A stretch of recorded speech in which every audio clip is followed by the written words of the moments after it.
কাল নাকি তুমি অনেক বেশি ড্রিঙ্ক করে এসেছো ভাইয়া। এগুলো একদমই ঠিক না। নিশ্চয়ই এখন মাথায় পেন হচ্ছে। নিশ্চয়ই এখন মাথায় পেন হোক নিশ্চয়ই এখন মাথায় পেন করছে। তাই লেবু শরবত তোমার জন্য রেখে গেলাম। আমার তরফ থেকে না, তোমার ডার্লিং সকালে ফোন করে বলেছে, তাই তার তরফ থেকে আমি রেখে গেলাম। পারলে আমার ভাবিকে একটা ধন্যবাদ দিয়ে দিও, ওকে? চিরকুটটা পরে জিসানের মুখে একটা তৃপ্তির হাসি ফুটে উঠল, কারণ তার পিচ্ছি বউ তার খেয়াল রাখতে শুরু করেছে। শরবতটা মুখে দিয়ে জিসান তিশার কথা ভাবতে ভাবতে ঘড়ির টাইমটা দেখে নিল।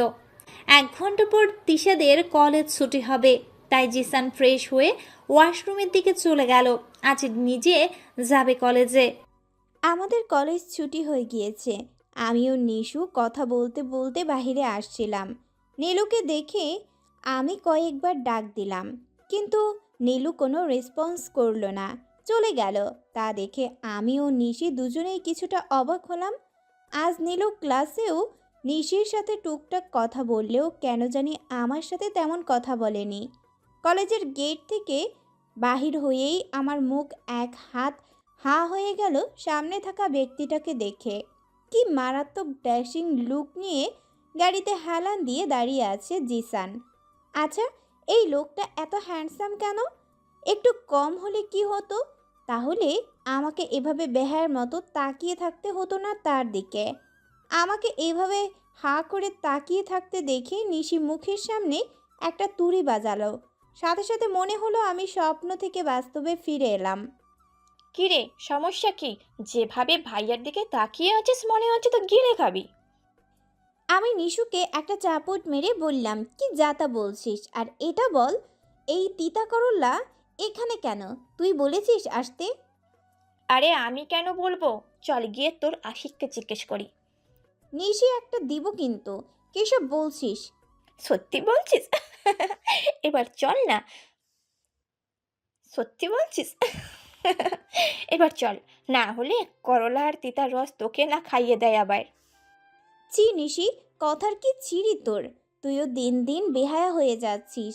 গাড়ি চলছে তার আপন গতিতে।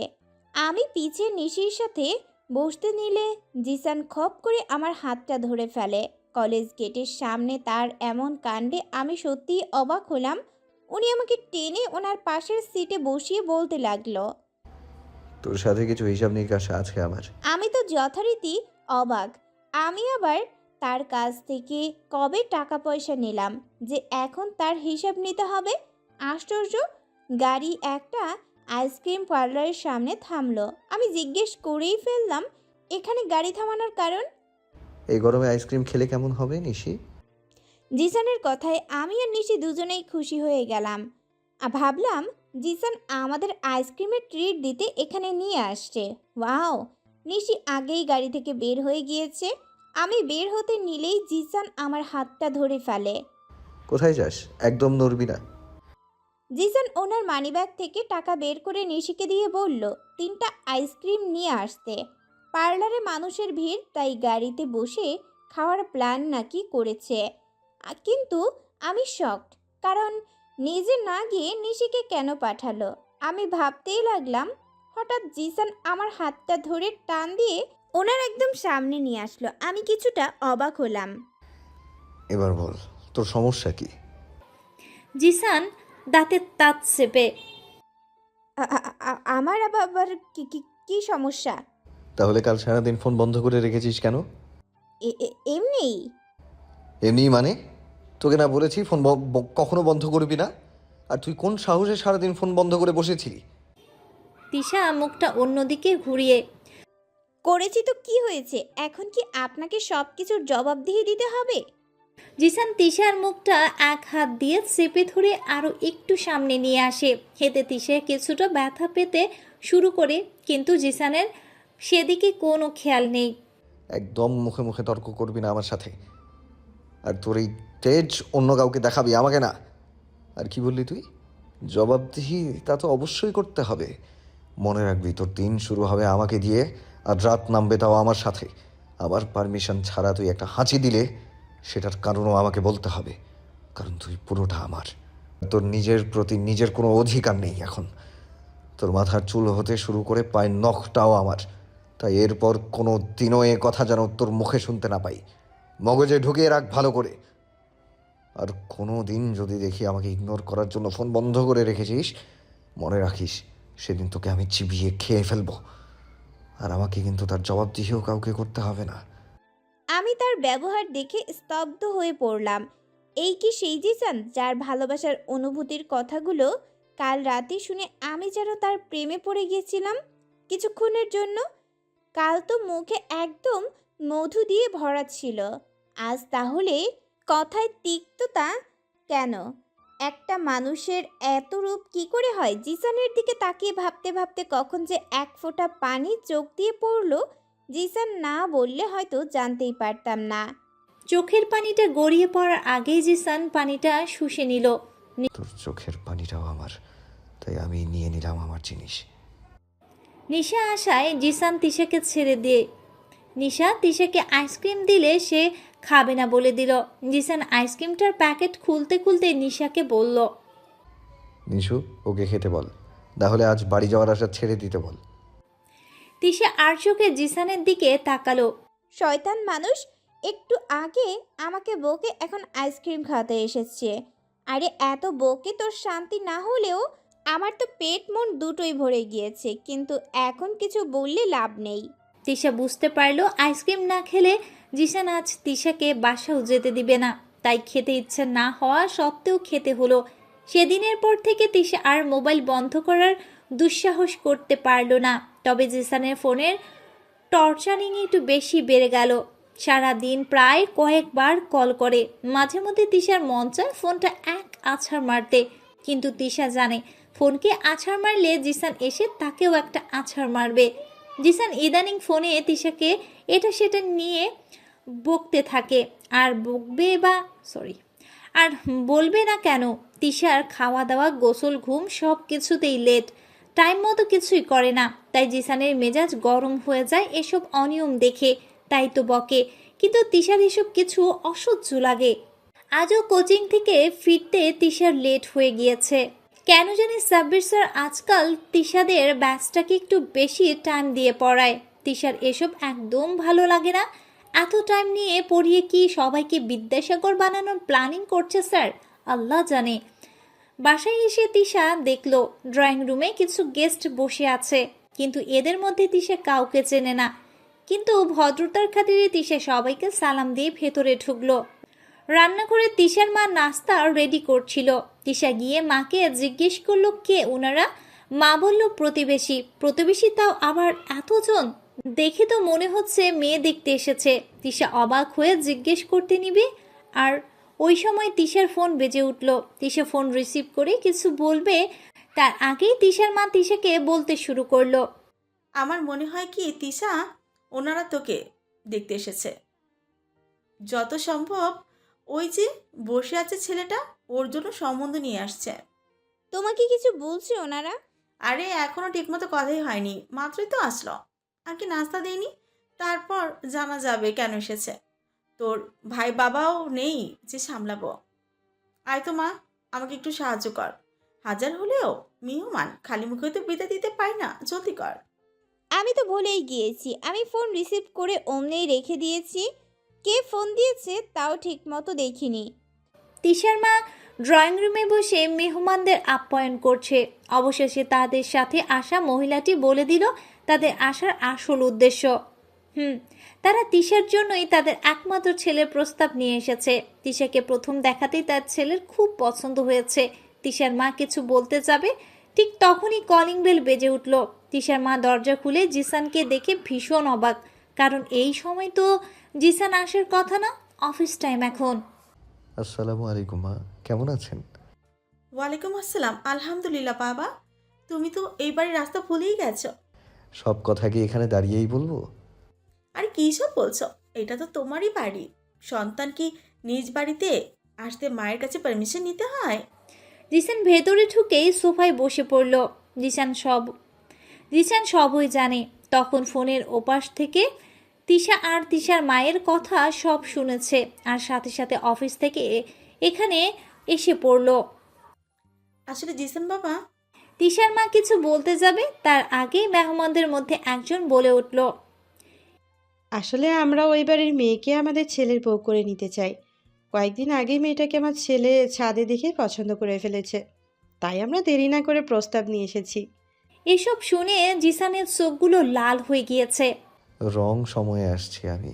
বাসায় তো মেহমান মা, কিন্তু কে ওনারা চিনতে পারলাম না তো। বিয়ের সম্বন্ধ এখন বাসায় আসতেও শুরু করে দিয়েছে। এসবই হচ্ছে তিশার শর্তের কারণে। বিয়ের কথা কাউকেও জানাতেও আচ্ছা বিয়ের কথা কাউকেও জানাতেও দেয়নি, তাই তো এখন এসব মানুষ আমার জিনিসের দিকে তাকানোর সাহস পায়। বিবাহিত জানলে তো আর আসতো না। আগে এদের বিদায় করে তারপর তোর ব্যবস্থা করবো তিশা। তুমি কি হও মেয়ের? জিসান সামনে গ্লাসে রাখা পানিটা পুরো খেয়ে নিল একদমই, তারপর খুব শান্তভাবে উত্তর দিল। যে মেয়ের জন্য প্রস্তাব নিয়ে এসেছেন তার বর্তমান এবং ভবিষ্যৎ স্বামী আমি। মেহমানরা অবাক হয়ে গেল। ছেলেটি বলে উঠল, আমি খবর নিয়ে এসেছি মেয়েটি অবিবাহিত, আর আপনি নিজেকে ওর স্বামী দাবি করছে কেন? Bro relax. তুমি তাই জেনেছো যা কেউ জানে না, কিন্তু আমি তা বলছি যা সত্য। তিশা মানে যাকে তুমি দেখতে এসেছো সে আমার ওয়াইফ। আমাদের বিয়ে ঘরোয়াভাবে হয়েছে, তাই কেউ জানে না।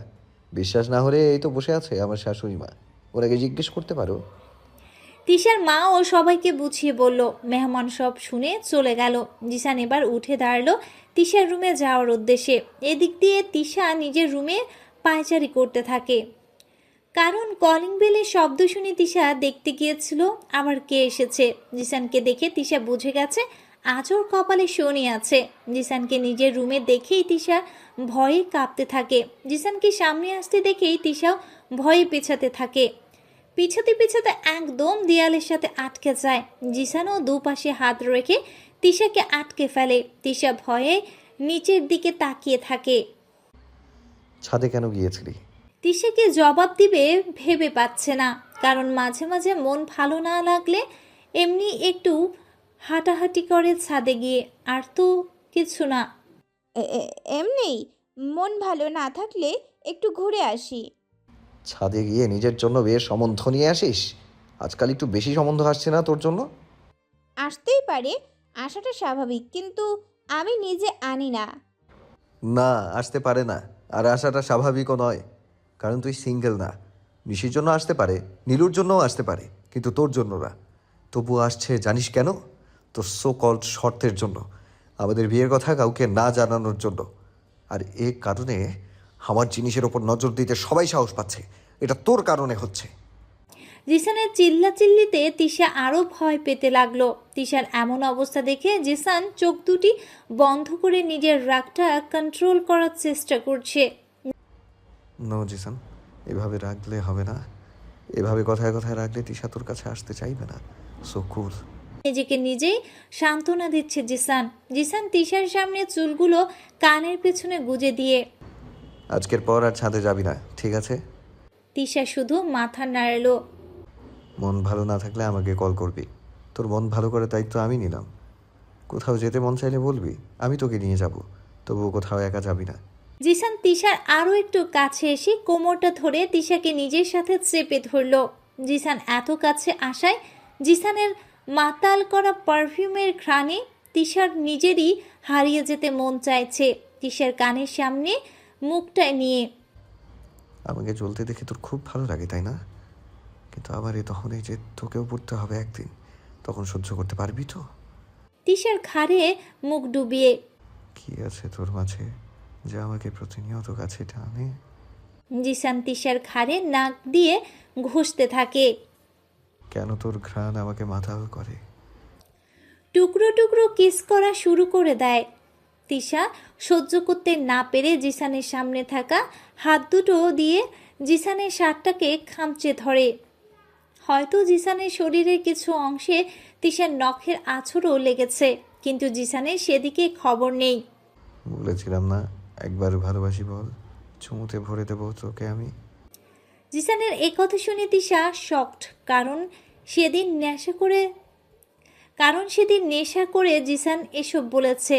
তাহলে কি উনি উফ।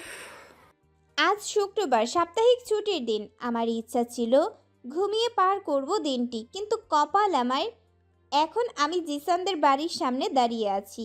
আজ জিসানের দাদার মৃত্যুবার্ষিকী। প্রতি বছর এই দিনটিতে মিলাদ পড়ানো হয়, এতিম বাচ্চাদের মধ্যে খাবার ও কাপড় চোপড় বিতরণ করা হয়। খুব বিশেষভাবে দিনটি পালন করা হয়। এ বাড়িতে বছরে 3টি দিন খুব কড়া নিয়মেই পালন করা হয়। এক তো জিসানের দাদা সুলেমান আহমেদের মৃত্যুবার্ষিকী, দ্বিতীয় হলো জিসানের জন্মদিন। আরও একটি দিন আছে, কিন্তু সেদিন কার নামে মিলাদ পড়ানো হয় তা জানা নেই, এমনকি জিসানও জানে না। জিসান একদিন জিজ্ঞেস করেছিল কেন সেদিন এত বিশেষভাবে পালন করা হয়, কিন্তু তৌফিক সাহেব সময় হলে জানতে পারবে বলে এড়িয়ে যেতেন, তাই কেউ আর জানার দ্বিতীয়বার চেষ্টা করেনি। জিসানের দাদা সুলেমান নামটা যেমন রাজকীয়, তেমনি উনি দেখতেও রাজার মতো ছিল। জিসানদের ফ্যামিলি অ্যালবামে তাকে আমি দেখেছি। মজার বিষয় হলো জিসান অনেকটা দেখতে তার মতো, শুধু চেহারার দিক থেকে না, আচার আচরণেও নাকি দাদার মতো। জিসানের দাদা রাজকীয় বংশের না হলেও সেকালের জমিদার বংশের ছেলে ছিলেন। তার অ্যাটিটিউড, চালচলন আর জিদের কারণে তখন তাকে সবাই খুব ভয় পেত। লোকটি নাকি খুব জেদি টাইপের ছিল। জিসানের দাদিকে নাকি অন্য গ্রাম থেকে তুলে এনে বিয়ে করেছিলেন। কি সাংঘাতিক পার্সন তিনি! আর তার জিদ, অ্যাটিটিউড সব জিসান বস্তা ভরে ভরে বংশগত ভাবে পেয়ে গিয়েছে। আমি বাড়িতে প্রবেশ করার সাথে সাথে আন্টি মানে জিসানের মা এসে আমাকে জড়িয়ে ধরলেন। কেমন আছিস মা? আসতে কোনো কষ্ট হয়নি তো? না না আন্টি, আমি ভালো আছি, আর আসতেও কষ্ট হয়নি। আয় তো ভেতরে আয়, কখন ধরে দুয়ারে দাঁড়িয়ে আছিস? আন্টি আমার হাতটা ধরে ড্রয়িং রুমের সোফায় বসিয়ে দিল। ড্রয়িং রুমে জিসানের দু মামি আর ফুপু বসেছিল। আমি তাদেরকে সালাম করলাম। ফুপু আমাকে আদর করলেও মামিরা মনে হয় আমাকে দেখে এতটা খুশি না, তা দেখেই বোঝা যাচ্ছে। আমিও তাদের সাথে কিছুক্ষণ গল্প করলাম। আন্টি নিশি কোথায়? আর কোথায়, ম্যাডাম ঘুমোচ্ছে এখনো। বাহ, আমার ঘুম হারাম করে ম্যাডাম ঘুমাচ্ছেন? আহারে, আমি বাসায় থাকলে আমিও তো এখন নাক ডেকে শান্তির ঘুম দিতাম, কিন্তু মার কারণে এখানে এত সকাল সকাল আসতে হলো। মা সকাল সকাল ডাক দিয়েই বলতে লাগলো জিসানদের বাসায় যাওয়ার জন্য রেডি হতে। আমি এত সকালে ওখানে গিয়ে কি করব? তোমাদের সাথে বরং দুপুরে যাব বলে আবার শুয়ে পড়েছিলাম, কিন্তু মা আমার আবার হাতটা ধরে টেনে উঠিয়ে বসালো, আমার গালটা ধরে বলল, তিশা, তুই এখন ওই বাড়ির বউ, তাই তোর কিছু দায়িত্ব আছে ও বাড়ির মানুষের প্রতি। তুইও জানিস এত বছর জিসান ছিল না বলে এই দিনটি ঠিকমতো পালন করেনি।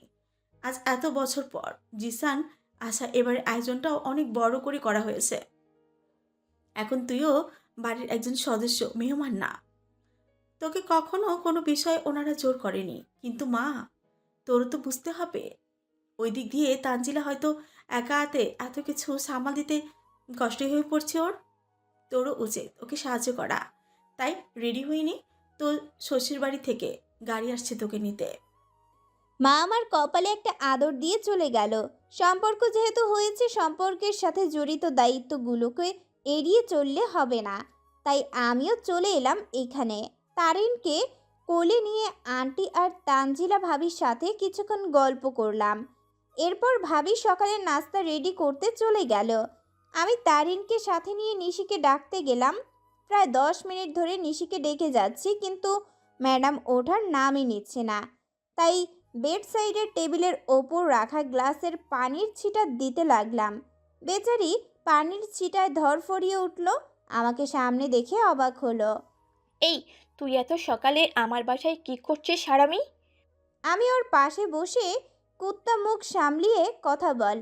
আমি আজ আমার শ্বশুর বাড়ি এসেছি, তোর বান্ধবী হয়ে আসেনি, তাই সম্মান দিয়ে কথা বলবি আজ আমার সাথে। ও তাই নাকি? তো ভাবি যান, ভাই কি এখনো জানতে পারছে আপনার আগমন যে আমাদের বাড়িতে হয়েছে? আমি মুখ চোখ ছোট করে মাথা নাড়ালাম, মানে না। তাহলে নিজের স্বামীকে না জাগিয়ে এই অধমের ঘুম কেন হারাম করছেন? যান, আমার ভাইজানের কাছে যান। নিশি আবার ঘুমাতে গেলে তিশা টেনে উঠিয়ে ওয়াশরুমের দিকে পাঠায়। আর ঘুমাতে হবে না, আমার একমাত্র ভাইয়ের একমাত্র বউ আর আমার একমাত্র হবু ভাবি। যান গিয়ে ফ্রেশ হন, আপনার মিস্টার হ্যান্ডসাম যে কোনো সময় এসে পড়বে। তিশার কথা দুজনেই অট্টহাসি দিল। এরপর নিশু ফ্রেশ হতে চলে গেল আর তিশা তারিনকে নিয়ে আবার নিচে চলে যায়, তারিনকে ডাইনিং টেবিলে বসিয়ে। ভাবি কোনো সাহায্য লাগবে বলো, আমি করে দিচ্ছি। তানজিলা ভাবি আমার মাথায় হাত রেখে বলে। ভাবি চলে যেতে নিল, কি মনে করে আবার ফিরে এলো। আমি না জেনেই হ্যাঁ বলে দিলাম। আমি চায়ের কাপ হাতে নিয়ে জিসানের রুমের সামনে দাঁড়িয়ে আছি। আমার তো এখনই কাঁপাকাঁপি শুরু হয়ে গিয়েছে। কি দরকার ছিল আগ বাড়িয়ে সাহায্য করার কথা বলার? আজকাল কাউকে সাহায্য করতে নেই, এতে নিজের কুয়ায় নিজেরই পড়তে হয়। এখন যেমন আমি পড়েছি। ভাবিকে কেন যে এসব বলতে গেলাম, না বললেই হতো। তাহলে তো ভাবি আমাকে এই বাঘের খাঁচায় পাঠাতো না। দোয়া দূরত পরে বুকে ফু দিয়ে দরজা খুলে ভেতরে গেলাম। কি আশ্চর্য, রুম এখনো অনেকটা অন্ধকার, ভুতুরে পরিবেশ, কারণ জানালার পর্দা দেওয়া, রুমের লাইট অফ করা। বিছানার দিকে তাকিয়ে আমি শকড। জিসান খালি গায়ে উপর হয়ে শুয়ে আছে, তাও আবার এই গরমে পাতলা কম্বল গায়ে দিয়ে। আর দিবেই না কেন? এসির পাওয়ার এত বাড়িয়ে দিয়েছে যে আমারই কেমন ঠান্ডা ঠান্ডা অনুভূতি হচ্ছে, বরফের মতো শীতল হয়ে যাচ্ছি আমি। কিন্তু কেন? এসির কারণে নাকি জিসানকে এই প্রথম উদাম শরীরে দেখতে পেয়ে জানি না, কনফিউশনে ভুগছি আমি। আমার চিন্তা এখন আমি আস্তে করে চাটা রেখে চলে যাব, ব্যাস, তাহলেই আর কোনো সমস্যা হবে না। যেমন ভাবা তেমন কাজ। আমি চাটা রেখে মাত্র চলে যাবার জন্য পা বাড়ালাম, অমনি জিসান আমার হাতটা ধরে টান দিয়ে বিছানায় ফেলে দিয়ে আমাকে জড়িয়ে ধরে শুয়ে পড়ল। আমি তো এখনো শকটের মধ্যে আছি, কি হলো আমার সাথে। জিসানের ঘন নিঃশ্বাস আমার গলায় পড়ছে, এক হাত দিয়ে আমার কোমরকে আঁকড়ে ধরে আছে। একে তো উনি এভাবে জড়িয়ে ধরে আছে, তার উপর এমন খালি গায়ে আমার শরীর ঘেমে যাচ্ছে। এসির এত শীতল টেম্পারেচারেরও আমি ঘামছি। কি আশ্চর্য, একটু আগেও তো আমি জমে বরফ হয়ে যাচ্ছিলাম, আর এখন ঘেমে যাচ্ছি। কিন্তু কেন? আমার কোনো বড় রোগ হলো না তো? আমি আস্তে আস্তে কাঁপা কাঁপা হাতে জিসানকে সরানোর চেষ্টা করছি, কিন্তু তাকে এক চুলও সরাতে পারছি না।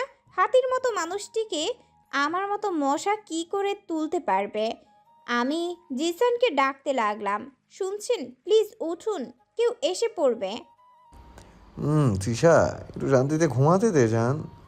কাল অনেক লেট করে ঘুমিয়েছি, সব একা সামলাতে হয়েছে। ভোর রাতে ভাইকে আর বাবাকে রেখে আমি এসেছি একটু রেস্ট নিতে। So don't disturb. তাহলে আপনি ঘুমান, আমাকে তো যেতে দিন। সবাই কি ভাববে আমি এই রুমে এতক্ষণ কি করছি? তিশা মাথাটা উঠিয়ে ঘুম জড়ানো কণ্ঠে। তোকে ভাবি পাঠিয়েছে? আমি মাথা নেড়ে। আমি ভাবিকে বলেছি আমার বউটা বাসায় আসলে সবার আগে আমার রুমে পাঠিয়ে দিতে। তাই তো তুই এখানে, কেউ কিচ্ছু ভাববে না। আর ভাবলে ভাবুক, তুই আমার বউ, তাই কারো ভাবনায় আমার কিচ্ছু যায় আসে না। আর আমার রুমে কেউ আসার সাহস করবে না আমার অনুমতি ছাড়া। Don't worry. আর এখন চুপচাপ আমার সাথে শুয়ে থাক। জিসান তিশার গলায় নাক ঘষতে থাকে। আমাকে মাতাল করতে তোর এই ঘ্রাণটাই যথেষ্ট, আর আমি মাতাল হতে চাই বারবার। মুখটা উঠিয়ে জিসান আমার কপালে দু গালে কিস করে আমার গলায় নিজের মুখ ডুবালো।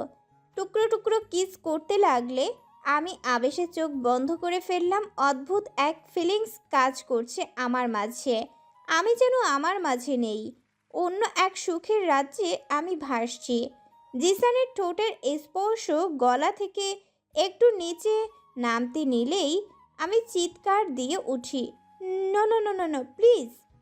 জিসান তিশার দিকে তাকিয়ে দেখে তিশার চোখ মুখ খিচে আছে, একটু বাঁকা হেসে। তাহলে চুপচাপ আমাকে ঘুমাতে দে, কোনো শব্দ করবি না। আর এখন থেকে যাওয়ার চিন্তা বাদ দে। এই বলে আবার শুয়ে পড়ল। তা না হলে আদরের ডোজ কিন্তু বাড়িয়ে দেব, তখন আর কোনো বাধা শুনবো না। একটু নিচে নামতে নিলেই আমি চিৎকার দিয়ে উঠি, no no no no no please. পাক্কা 2 ঘন্টা পর আমি জিসানের রুম থেকে বের হতে পেরেছি, কিন্তু এখন আমার আন্টি আর ভাবির সামনে যেতে ভীষণ লজ্জা লাগছে। তারা কি ভাবছে? আল্লাহ সব রেখে এই লোকটারে কেন আমার গলায় ঝুলাইলা? এই লোক জায়গা সময় কিছু না দেখে রোম্যান্স করার সময়, আর বারবার আমায় লজ্জায় পড়তে হয়। তিশা তানজিলার সাথে ডাইনিং টেবিলে পরিষ্কার করতে লাগলো। জিসান সিঁড়ি দিয়ে নামছে তার ভিজা চুলগুলো ঝাড়তে ঝাড়তে। অ্যাশ কালারের গেঞ্জিতে তার বডি ফিটনেস একদম ফুটে উঠেছে। ড্রয়িং রুমে বসে থাকা ওনার কাজিনরাও তার দিকে হাঁ করে তাকিয়ে আছে। রাগে আমার গা জ্বলে যাচ্ছে। এত হ্যান্ডসাম হবার কি দরকার ছিল? আমাকে বলে কারোর নজরে না আসতে, নিজের বেলায় কিছু না। তিশা বিড়বিড় করে বলছে। জিসানের চোখ এড়ায়নি ব্যাপারটা। জিসান বাঁকা হেসে তিশার পাশের চেয়ারে বসে সবার সামনে তিশার ওড়না দিয়ে নিজের মাথাটা মুছতে লাগলো। তিশা কেমন রেক দিবে বুঝতে পারছে না। আশেপাশে তাকিয়ে দেখলো সবাই এই দিকে তাকিয়ে আছে। আর আমি অসহায় মুখে ভাবের দিকে তাকিয়ে আছি। ভাবিও মিটমিটিয়ে হাসছে। কি আজব সিচুয়েশনে আমাকে ফেললো। জিসানকে নাস্তা দিয়ে আমি চলে যেতে নিলে আমার হাত ধরে ওনার পাশের চেয়ারে বসালো। আরে কি করছেন? সবাই দেখছে। জিসানের যেন কোনো রিয়াকশন নেই। সে মনে হয় আমার কথাটা শুনেও শুনলো না। অল্প একটু নাস্তা নিয়ে আমার মুখের সামনে এনে হ্যাঁ কর। আমি আশেপাশে তাকিয়ে আমি নাস্তা করে আসছি, আপনি করুন। আমি উঠতে নিলে আবার হাতটা ধরে ফেলে। একদম উঠবি না, আর এতটুকু খেলে তুই মোটা হবি না, তাই চুপচাপ খেয়ে নে। আর আর আমার খাবার শেষ না হওয়া পর্যন্ত উঠবি না, এখানেই বসে থাকবি। আমি হাঁ করে খাবারটা খেয়ে নিলাম। আমি খুব ভালো করেই জানি না খেলে মিস্টার জিসানও আর খেত না। জিসানের কাজিনটা মিট করে হাসছে আর মজা নিচ্ছে, কিন্তু জিসানের মামিদের হয়তো জিনিসটা পছন্দ হয়নি। তারা মুখ বাঁকিয়ে সেখান থেকে চলে গেলেন। খাবার শেষ হবার পর জিসান উঠে চলে যাবার সময় আমার ওড়নাটা মাথায় দিয়ে বলল, কে কি বলেছে, কি দেখেছে, আমার কাছে সেটা ইম্পর্ট্যান্ট না। আমার কাছে শুধু তুই সবচেয়ে ইম্পর্ট্যান্ট। আর একটা কথা, আজ আর বাড়ির বাইরে যাবি না, ঠিক আছে? আমি মাথা নাড়ালাম, শুধু হ্যাঁ বললাম। মেহমানদের খাবারের আয়োজন বাহিরে করা হয়েছে, তাই সেখানে যাওয়ার নিষেধ করে দিয়েছে আমার। জুম্মার নামাজের পরেই মিলাদ শুরু হলো। রায়হান ভাই বাবা ও মিলাদে অংশ নিয়েছে। বাবা, মা আর রায়হান ভাই কিছুক্ষণ আগেই এলো। আমি নিশির রুমে বসে আছি তার কাজিনদের সাথে। কিছুক্ষণ পর মোনাজাত ধরে মিলাদ শেষ করলাম। এরপরই খাওয়া দাওয়া শুরু হয়ে গেল। এতিমখানার জন্য মিষ্টি খাবার, কাপড় চোপড় জিসান ও তাওহিদ ভাই নিয়ে গেল। সাথে জিসানের কাজিন হীরা ও নীরও গেল। এসব করে আস্তে আস্তে প্রায় বিকেল হয়ে গেল তাদের। আমি নিশির রুমে থেকে মাকে খুঁজতে বাইরে বের হলাম। অমনি আমার শাশুড়ি মানে জিসানের মায়ের রুমে কিছু শুনে থমকে গেলাম। জিসানের মামি আন্টিকে অনেক কথা শোনাচ্ছে, তাও আবার আমাকে নিয়ে। ব্যাপারটা কি জানতে হবে, তার জন্য দরজার সামনে দাঁড়ালাম। আপা, কি করলেন? এত ছোট ঘরের মেয়েকে কিভাবে আনলেন? এই মেয়ে তো কোনো দিক দিয়ে জিসানের যোগ্য না। না আছে পড়ালেখা, না আছে বাবা মায়ের কিছু। যা রূপটা আছে ওটা দিয়েই আমাদের সহজ সরল ছেলেটাকে নিজের জালে ফাঁসিয়ে দিয়েছে। মিসেস রাবিয়া বেগম তার নিজের ভাইয়ের বউদের বুঝাতে লাগলো এতে মেয়েটার কোনো দোষ নেই। কিন্তু জিসানের মামি রুমি এবং রোকসানা বেগম বলে উঠল, এমন ছোট ঘরের মেয়েগুলোকে খুব ভালো করে চেনা আছে আমাদের। এরা পরিবার থেকে অল্প বয়সে ট্রেনিং নিয়ে নেয় কিভাবে জালে বড় মাছ ধরবে। আপনি আপা বড় বোকা, তাই তো এত সহজে এসব মেনে নিয়েছেন। এখনো সময় আছে, এই আপদকে বিদায় করেন। দেখো তোমার কোনো ভুল। জিসানের মা কিছু বলতে নিবে তখনই রুমের বাহিরে কিছু শব্দ শুনতে পেয়ে দেখতে যায়। তিশাকে দেখে রাবেয়া বেগম ভয় পেয়ে যায়। রাবেয়া বেগম খুব ভালো করে জানে এই মেয়েটার জন্য তার ছেলে কাউকে খুন করতেও হাত কাঁপবে না। আর সেখানে জিসান যদি এসব জানে তাহলে সুনামি নেমে আসবে বাসায়। কথাগুলো শুনে তিশা স্তব্ধ হয়ে যায়। হাতে থাকা তারিনের খেলনাটা পড়ে যায়, চোখ দিয়ে পানি পড়তে থাকে, হিচকি উঠে যায়, কিন্তু শব্দ করে কাঁদতে পারছে না। তিশা, শোন মা, আমার কথা শোন। আমি কিছু বলতে চাচ্ছিলাম, কিন্তু আমি বেশি কষ্ট পেলে আমার মুখ দিয়ে কথা বের হতে চায় না, সব কিছু দলা পাকিয়ে ফেলি। আমি অনেক কষ্টে আন্টিকে জিজ্ঞেস করলাম, মা ভাইয়া কোথায়? তিশা, তোমার বাবা মা চলে গিয়েছে। রায়হান জিসানের বাবার সাথে কোথাও একটা কাজে বাহিরে গেছে। তোমার কিছু লাগলে আমাকে বলো মা। আমার হাতটা ধরে এতক্ষণ মিসেস রুমি ও রোকসানাও রুমের বাহিরে আসলো দেখতে সমস্যা কি। তিশাকে দেখেই যেন তাদের মাথা আরো গরম হয়ে গেল। রাগে তিশাকে আরো অনেক কিছু শুনিয়ে দিল। দেখছেন আপা, আমি বলেছিলাম না এরা এমনই হয়। রুমের বাইরে দাঁড়িয়ে আমাদের কথাগুলো শুনছিল। কেমন মেয়ে রে বাবা? এই, তোমার বাবা মা কি কোনো শিক্ষা দেয়নি? কেমন মেয়ে তুমি? লজ্জা শরমের মাথা খেয়েছো মনে হয়। রাবেয়া বেগম ধমক দিয়ে তাদের চুপ করালো, কিন্তু ততক্ষণে দেরি হয়ে গিয়েছে। তিশা সেখান থেকে দৌড়ে বাড়ির বাহিরে চলে গেল। এতিমখানার সব কাজ শেষ করে তাদের থেকে বিদায় নিয়ে নিল জিসানের কাজিন হীরা বয়সও জিসানের ছোট হলেও তাদের সাথে বন্ধুসুলভ আচরণ জিসানের। আর এত বছর পর কাজিনদের পেয়ে জিসানও বেশ খুশি।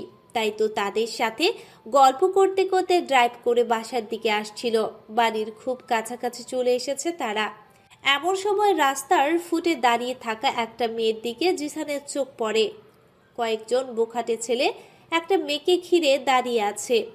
হোয়াইট কালার সালোয়ার কামিজ, মাথায় ওড়না দেয়া, চেহারাটা পুরো দেখা না গেলেও হাতের ডায়মন্ড চুড়িটা দেখেই দূর থেকে জিসানের চিনতে কষ্ট হয়নি মেয়েটিকে। কারণ এই চুড়িটা জিসান আজ সকালে তিশাকে পরিয়ে দিয়েছিল। প্যারিস থেকে তিশার জন্য এনেছিল চুড়ি জোড়া, কিন্তু দিতে ভুলে গিয়েছিল, তাই আজ নিজের তিশাকে পরিয়ে দিয়েছিল। সাথে সাথেই গাড়ি ব্রেক করে থামিয়ে দেয় জিসান। হঠাৎ গাড়ি এভাবে থামানোর কারণে জিজ্ঞেস করে তাওহিদ। জিসান সিট বেল্ট খুলতে খুলতে সামনে ইশারা করে। তিশা এখানে কি করছে? তাওহিদ সহ তাদের কাজিনরাও তাকিয়ে দেখে আসলেই মেয়েটি তিশা, কিন্তু সবার মুখে একই প্রশ্ন, ও এখানে কেন? রায়হান ও তৌফিক সাহেব মাত্রই বাসায় আসলেন। এসেই শুনে তিশাকে খুঁজে পাওয়া যাচ্ছে না। তৌফিক সাহেব বাড়ির সবার উপর রাগান্বিত হয়ে জিজ্ঞেস করল, খুঁজে পাওয়া যাচ্ছে না মানে কি? কি হয়েছে? নিশি কিছু কথা সংক্ষেপে বলল, যতটুকু ও জানে। এদিক দিয়ে রায়হান বুঝতে পারছে তিশা আর কোথাও না, বাসার দিকে যাবে, কিন্তু এখানকার রাস্তাগুলো তিশার জন্য নিরাপদ না। কোনো অঘটন ঘটার আগেই ওকে খুঁজতে হবে। তাই রায়হানও গাড়ি নিয়ে বের হয়ে গেল বোনকে খুঁজতে। তিশা তখনই বাড়ি থেকে বের হয়ে যায়। হাতে টাকা পয়সা কিচ্ছু নেই, তাই পায়ে হেঁটে বাড়ির দিকে রওনা দিল। চোখের পানি এখনো কোনো বাত মানছে না। এক হাত দিয়ে চোখ মুছছে, আর এক হাত দিয়ে মাথার ঘুমটা ধরে রেখেছে। এক প্রকার দৌড়েই যাচ্ছে। হঠাৎ পা দুটো থেমে গেল। সামনে কিছু বখাটে টাইপের ছেলেদের দেখে কি করবে বুঝতে পারছে না। সামনে বাড়বে কি বাড়বে না। আশেপাশে তাকিয়ে দেখলো কেউ নেই। রাস্তাটা এমনি নীরব থাকে। আর এখন তো আরো বেশি। তবুও সাহস করে মাথা নিচু করে সামনের দিকে আগাতে লাগলো। কিন্তু তিশাকে একা পেয়ে ছেলেগুলো পথ আটকে দাঁড়ালো। তিশা এই ভয়টাই পেয়েছিল। তিশা বারবার বলার পরেও ছেলেগুলো পথ ছাড়লো না, বরং ঘিরে ফেললো ওকে এবং বাজে ইঙ্গিত করতে লাগলো। ঠিক ওই সময় জিসানের গাড়িটা ওখান দিয়ে যাচ্ছিল। তিশা বলে ডাক দিলে ছেলেগুলো পেছনে ঘুরে তাকালো। জিসানকে দেখে কিছুটা ভয় পেয়ে গেল, কারণ জিসান এখানকার স্থানীয়। জিসানের আগে সব রেকর্ড জানা ওদের। আর ছেলেগুলো এই এলাকারই, তাই জিসানকে খুব ভালো করেই চিনে। ছেলেগুলো ভয়ে ঠোক গিলে বলল, তোরা যে মেয়েটাকে ঘিরে রেখেছিস, জানিস ওকে? ও আমার ওয়াইফ। খুব শান্তভাবে কথাটা বললেও চেহারাটা ভয়ঙ্কর লাগছে জিসানের। কথায় আছে না, সুন্দর মানুষ রাগলে আরো ভয়ঙ্কর সুন্দর লাগে। এবার ছেলেগুলো ভয় পেয়ে যায়। জিসান দাঁতে দাঁত চেপে তিশাকে প্রশ্ন করে। এদের মধ্যে কেউ তোকে টাচ করেছে? তিশা এই 3 বখাটেকে দেখে যত না ভয় পেয়েছে, তার থেকে বেশি ভয় পাচ্ছে এখন জিসানকে দেখে। গলা যেন শুকিয়ে আসছে। একবার জিসানের দিকে, একবার ছেলেগুলোর দিকে তাকাচ্ছে। তিশার মতো ছেলেগুলোর অবস্থাও খারাপ। তিশা কথা বলছে না দেখে জিসান জোরে একটা ধমক মারে। জিসানের ধমকে তিশা কেঁপে ওঠে। না না, ওরা কেউ আমাকে টাচ করেনি। সত্যি বলছিস? হ্যাঁ, একদম সত্যি। জিসান ছেলেগুলোর দিকে তাকিয়ে। এবারের মতো মাফ করছি। নেক্সট টাইম যদি দেখি পথে ঘাটে মেয়েদের এমন উৎপীড়ন করছিস, তাহলে পরিণাম ভালো হবে না। আমি কে আর কি করতে পারি অবশ্যই নতুন করে বলতে হবে না। ছেলেগুলো ভয়ে সেখান থেকে দৌড়ে পালালো। মনে হচ্ছে জান হাতে নিয়ে দৌড়াচ্ছে। এবার তিশার পালা, কিন্তু তিশা তো ওদের মতো দৌড়াতে পারবে না, তাই ওখানে দাঁড়িয়ে আছে। চোখের পানিটা যেন আরও বেড়ে গেল। জিসানের প্রশ্নের উত্তরও দিতে পারছে না, তাই জিসান আবারও বলল। তুই এখানে একা কি করছিস? বাড়ি থেকে বের হতে মানা করেছিলাম, কথা বলছিস না কেন? তিশা নিশ্চুপ, শুধু কেঁদেই যাচ্ছে। তিশার এমন বিহেভিয়ারে জিসান আরও রেগে যায়। কিছু বলতে যাবে, তখনই রায়হানও এসে পড়ে সেখানে। রায়হানকে দেখে তিশা দৌড়ে ভাইয়ের কাছে চলে যায়, রায়হানকে জড়িয়ে ধরে। ভাইয়া প্লিজ আমাকে এখান থেকে নিয়ে চলো, আমি এখানে থাকতে চাই না। প্লিজ ভাইয়া, আমি বাসায় যাব, আমাকে বাসায় নিয়ে চলো। রায়হান বুঝতে পারছে কিছু একটা হয়েছে, যার কারণে তিশা এমন করছে। বোনের মাথায় হাত বুলিয়ে। ঠিক আছে, তুই শান্ত হ আগে। বাসায় আন্টি আঙ্কেল চিন্তা করছে, তাদের থেকে বিদায় নিয়ে আমরা বাসায় চলে যাব, ঠিক আছে? জিসানদের বাসায় যাওয়ার কথা শুনে তিশা চিল্লিয়ে ওঠে। না, আমি যাব না ওই বাসায়। তুমি ফোন করে বলে দিও আন্টি আঙ্কেলকে আমি এখন আমাদের বাসায় যাব। তিশার এ ধরনের কথা শুনে জিসানের এবার ধৈর্যের বাঁধ ভেঙে গেল। জিসান বুঝতে পারছে বাসায় কিছু একটা অঘটন হয়েছে, যার কারণে তিশা এমন উদ্ভট আচরণ করছে। না জানা পর্যন্ত তিশাকে কোনোভাবেই একা ছাড়া যাবে না।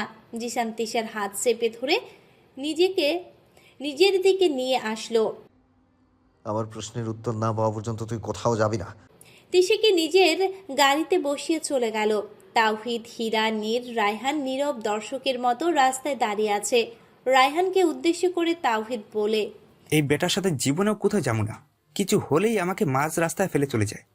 এমন ভাই আল্লাহ আর কারো না দেখ। তানজিলা রাবিয়া বেগম মাথা টিপে দিচ্ছে। তিশাকে খুঁজে পাওয়া যাচ্ছে না শোনার পর থেকেই ওনার বিপি লো হয়ে গিয়েছে। বেচারি সোফায় হেলান দিয়ে বসে আছে। টেনশন তার একটাই, জিসান এলে না জানি কি করে। হঠাৎ রাবিয়া বেগমের চোখ গেল দরজার দিকে। জিসান তিশার হাত ধরে টেনে সবার সামনে দিয়ে উপরে নিজের রুমে নিয়ে গেল। সবাই চেয়ে রইল, কিন্তু ঘটনা এখনো বুঝতে পারছে না তিশাকে এভাবে আনার। জিসান তিশাকে রুমে নিয়ে দরজা লাগিয়ে দিল। তিশাকে বেডে বসিয়ে নিজেও একটা চেয়ার নিয়ে তিশার সামনে বসলো। খুব শান্তভাবে তিশাকে জিজ্ঞেস করলো, কি হয়েছে, খুলে বল এভরিথিং।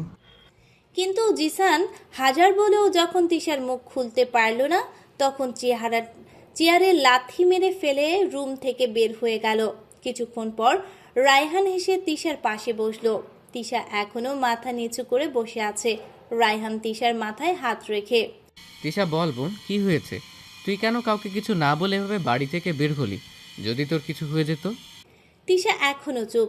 তিশা জিসানের রাগ সম্পর্কে খুব ভালো করেই পরিচিত, তাই ও বলতে চাচ্ছে না কাউকে কিছু। তিশা এভাবে চুপ থাকলে হবে না, অন্তত আমাকে বল কি হয়েছে। এবার তিশা মুখ খুলল। ভাইয়া, আমি কি খুব খারাপ? কি বলছিস এসব? তোকে কেউ কিছু বলছে? ভাইয়া, আমাকে এখান থেকে নিয়ে যাও, আমি এখানে থাকতে চাই না। রায়হান তিশার মুখটা দুহাত দিয়ে ধরে, আগে তোকে বলতে হবে কি হয়েছে, কার জন্য আমার বোনের এই অবস্থা আমাকে জানতে হবে। না জেনে আমি একদম নড়ব না, না তোকে কোথাও যেতে দেব। তাই বল বোন আমার, প্লিজ। তিশা ভাইয়ের বুকে মাথা রেখে, ভাইয়া, তোমার কাছে কি মনে হয় আমি লোভী? আমি লোভে পড়ে জিসান ভাইকে ফাঁসিয়ে বিয়ে করেছি? আমি তাকে আমার রূপ দেখিয়ে পাগল করে তুলেছি? তিশা মাথা তুলে।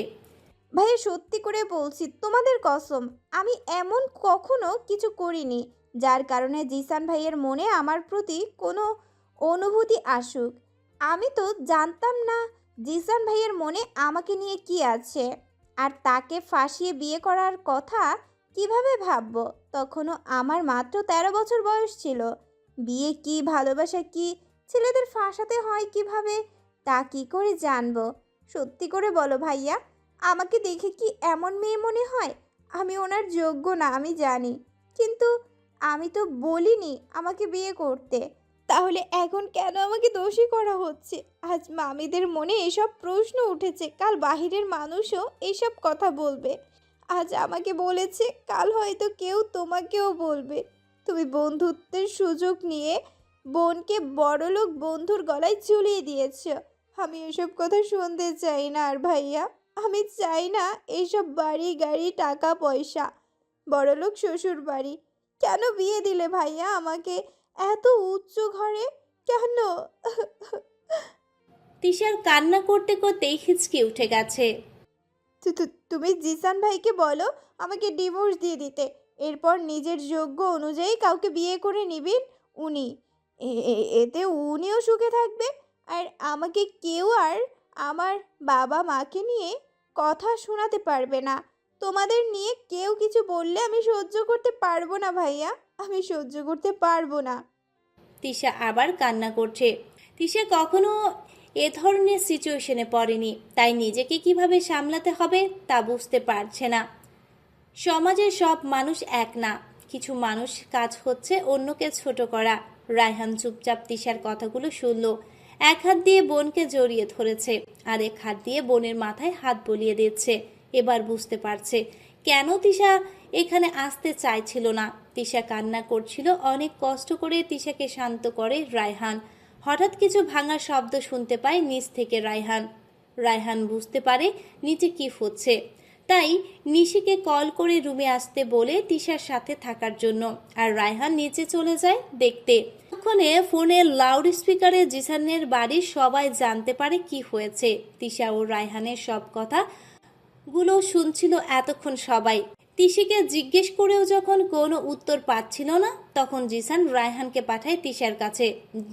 জিসান রেগে কপালে 2 হাত দিয়ে মাথা নিচু করে সোফায় বসে সব কথা শুনছিল। এমনিই রেগেছিল, তার উপর আগুনে ঘি ঢালার মতো কাজ করলো তিশার মুখে ডিভোর্স শব্দটা শুনে। রেগে সামনে রাখা টি টেবিলে জোরে লাথি মারে। মুহূর্তেই কাচের টি টেবিলটি ভেঙে চুরমার হয়ে যায়। জিসানের মা রাবেয়া বেগম বসা থেকে দাঁড়িয়ে যায়। ছেলের রাগকে তিনি নিজেও অনেক ভয় পায়। মামিদের দিকে তেড়ে আসতে নিলেই তাওহিদ গিয়ে সামনে দাঁড়ায়।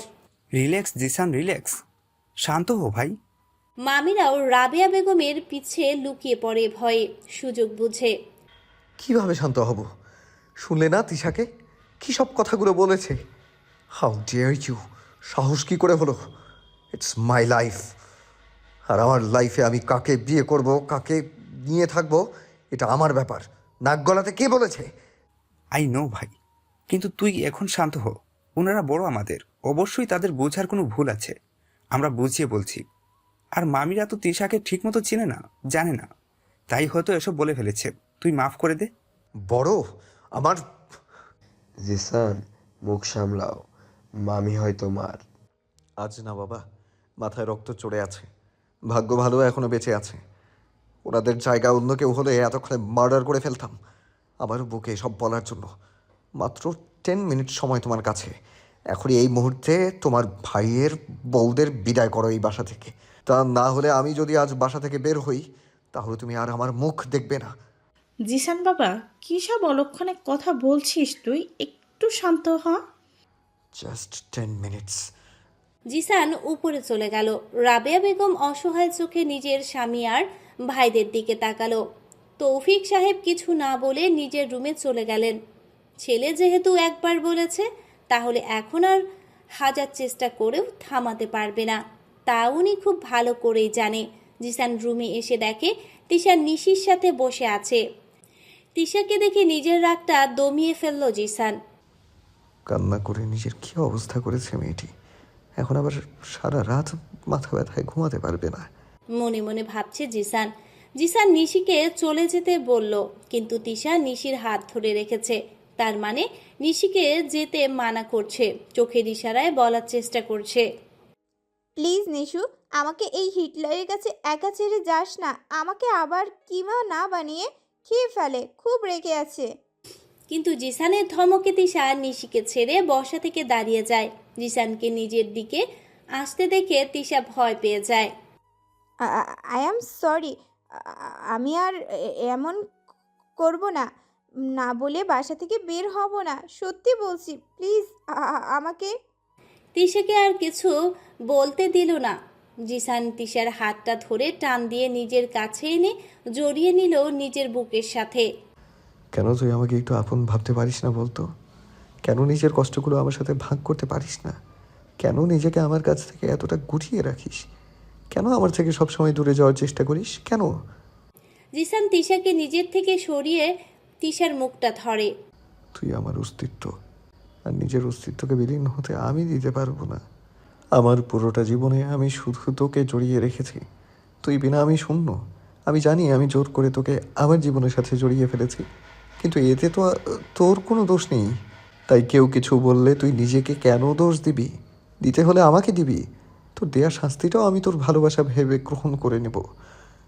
আজকের পর থেকে আমার সাথে এমন করিস না, জান। তিশাকে আবার নিজের সাথে জড়িয়ে। আমি বলেছিলাম না, কে কি বলে, কে কি মনে করে তাতে আমার কিচ্ছু যায় আসে না। আমার লাইফে তুই থাকাটা ম্যাটার করে, বাকি সব কিছু জাহান্নামে যাক, আই ডোন্ট কেয়ার। কিন্তু তোর সাথে জড়িত সব কিছু ম্যাটার করে আমার। তাই আজকের পর থেকে কখনো কিছু আর আমার থেকে লুকাবি না, সেটা যত ছোট ব্যাপারই হোক না কেন। Promise me. তিশা ভয় পেয়েছিল জিসান হয়তো আজ ওকে খেয়েই ফেলবে, কিন্তু জিসানের এমন শান্ত আচরণে তিশা খুবই অবাক হলো। মনে মনে ভাবছে, এ কোন জিসানকে দেখছে ও? এসব কি সত্যি? কি হলো, প্রমিস কর। জিসানের কথায় তিশার ধ্যান ভাঙল, আর এ প্রমিস করলো এরপর থেকে সব কিছু জিসানকে বলবে। জিসান মুখে একটা বাঁকা হাসি দিয়ে তিশাকে বলতে লাগলো, কিন্তু নিজেও যে একটা ভুল করছিস, এখন এর শাস্তিও তো পেতে হবে। তিশাকে তখনও জিসান জড়িয়ে ধরেছিল, কিন্তু জিসানের কথা শুনে তিশার চোখ চড়ক গাছ। কি বলছে লোকটা? শাস্তি? নিজেকে জিসানের কাছ থেকে ছুটানোর চেষ্টা করে তিশা, কিন্তু লাভ হলো না। জিসান তিশাকে নিজের সাথে আরো শক্ত করে জড়িয়ে ধরল। তিশার মনে হচ্ছে এই আজরাইল আজ আমাকে দম আটকে মেরেই ফেলবে। কি ভেবেছিলাম? আহারে, আমার হিটলারটা ভালো হয়ে গিয়েছে, কিন্তু এ তো আমাকে শাস্তি দেওয়ার সব ব্যবস্থা করে ফেলেছে। জানতে চাইবি না কিসের শাস্তি? তিশার কানের কাছে মুখ এনে, কিসের শাস্তি? আমি আবার কি করলাম? সাহস কি করে হলো জান ডিভোর্সের কথা মুখে আনার? যে শব্দটির কথা আমি কল্পনায়ও কখনো ভাবিনি, আর তুই মুখ দিয়ে বলে দিলি এত ইজিলি? কিভাবে?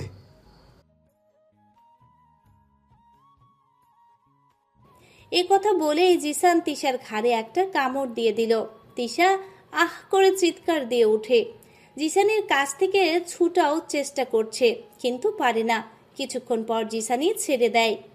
রাক্ষস একটা, কখনো ভালো হবে না আপনার। থাকবো না আমি এখানে আর। তিশা নিজের ঘাড় ডলতে ডলতে চলে যেতে নিলে জিসান আবার তিশাকে টান দিয়ে নিজের সাথে মিশিয়ে নিয়ে দেয়ালের সাথে চেপে ধরে।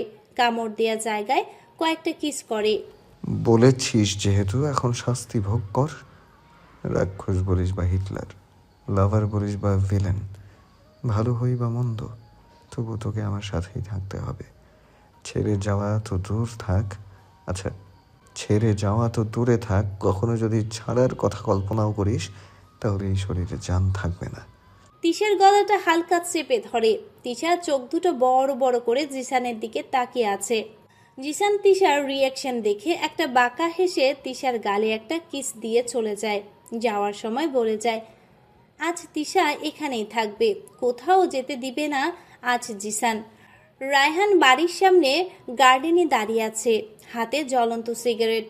শেষ হলেই চলে যাবে। অনেক বোঝানোর পরও জিসানকে রাজি করাতে পারল না তিশাকে নিয়ে যাওয়ার জন্য। জিসানের একটাই কথা, আজও কিছুতেই তিশাকে চোখের আড়ালে হতে দিবে না, কারণ ও নিজেই নাকি দিয়ে আসবে। তবু আজ তিশা এখানেই থাকবে। অবশেষে একাই যাওয়ার সিদ্ধান্ত নিল রায়হান। রাইহান ভাই প্লিজ মামিদের কথায় কিছু মনে করবেন না। নিশির গলার শব্দে রায়হান পেছনে তাকালো। মনের ভেতর কেন জানি ধুপ করে উঠল রায়হানের আজ। গোলাপি কালারের সালোয়ার কামিজ পরা, চুলগুলো ছাড়া, মুখে নেই কোনো কৃত্রিম সামগ্রী, কিন্তু চেহারায় কিছু ক্লান্তির ছাপ। তবুও মেয়েটিকে রায়হানের কাছে আজ অপরূপ লাগছে, ঠিক যেন অন্ধকারে জ্বলে ওঠা জোনাকি পোকার মতো। নিশিরও আজ জ্বলে উঠেছে রায়হানের মনের রাজ্যে। কেমন মায়া ভরা মেয়েটার মুখ, এই মুখটা দেখে যুগ পার করে দেয়া যাবে। রায়হানের মনের সুপ্ত চাওয়াটা যেন আজ জেগে উঠেছে। ইচ্ছে করছে এই জোনাকি পোকাটাকে যদি বন্দি করতে পারতাম, তাহলে হয়তো নিজের থেকে দূরে যেতে দিতাম না কোনোদিনও। জ্বলন্ত সিগারেটটি শেষ হয়ে হাতের দু আঙ্গুলে পুড়িয়ে দিলে রায়হানের ধ্যান ভাঙে। সাথে সাথে সিগারেটটি ফেলে দেয়। নিশি দৌড়ে গিয়ে হাতটা ধরে দেখে দু আঙ্গুলে অনেকটা পুড়ে গিয়েছে। ও গড, অনেকটাই তো পড়েছে। নিশি রায়হানকে বাগানে পাতানো ব্রেঞ্চটাতে বসিয়ে, আপনি এখানে বসুন, যাবেন না কিন্তু। নিশি দৌড়ে ভেতরে গেল, একটা বাটিতে কিছু বরফ নিয়ে আসলো। খুব যত্নে রায়হানের পোড়া আঙ্গুলে বরফ লাগাতে লাগলো। খুব জ্বলছে তাই না? মন কোথায় ছিল আপনার? তিশাকে নিয়ে টেনশন করতে হবে না, আমরা আছি তো সবাই, আমরা খেয়াল রাখবো ওর। নিশি কি বলছে রায়হান যেন সেদিকে কোনো মনোযোগ নেই। আজও ও নিশিকে দেখতে ব্যস্ত।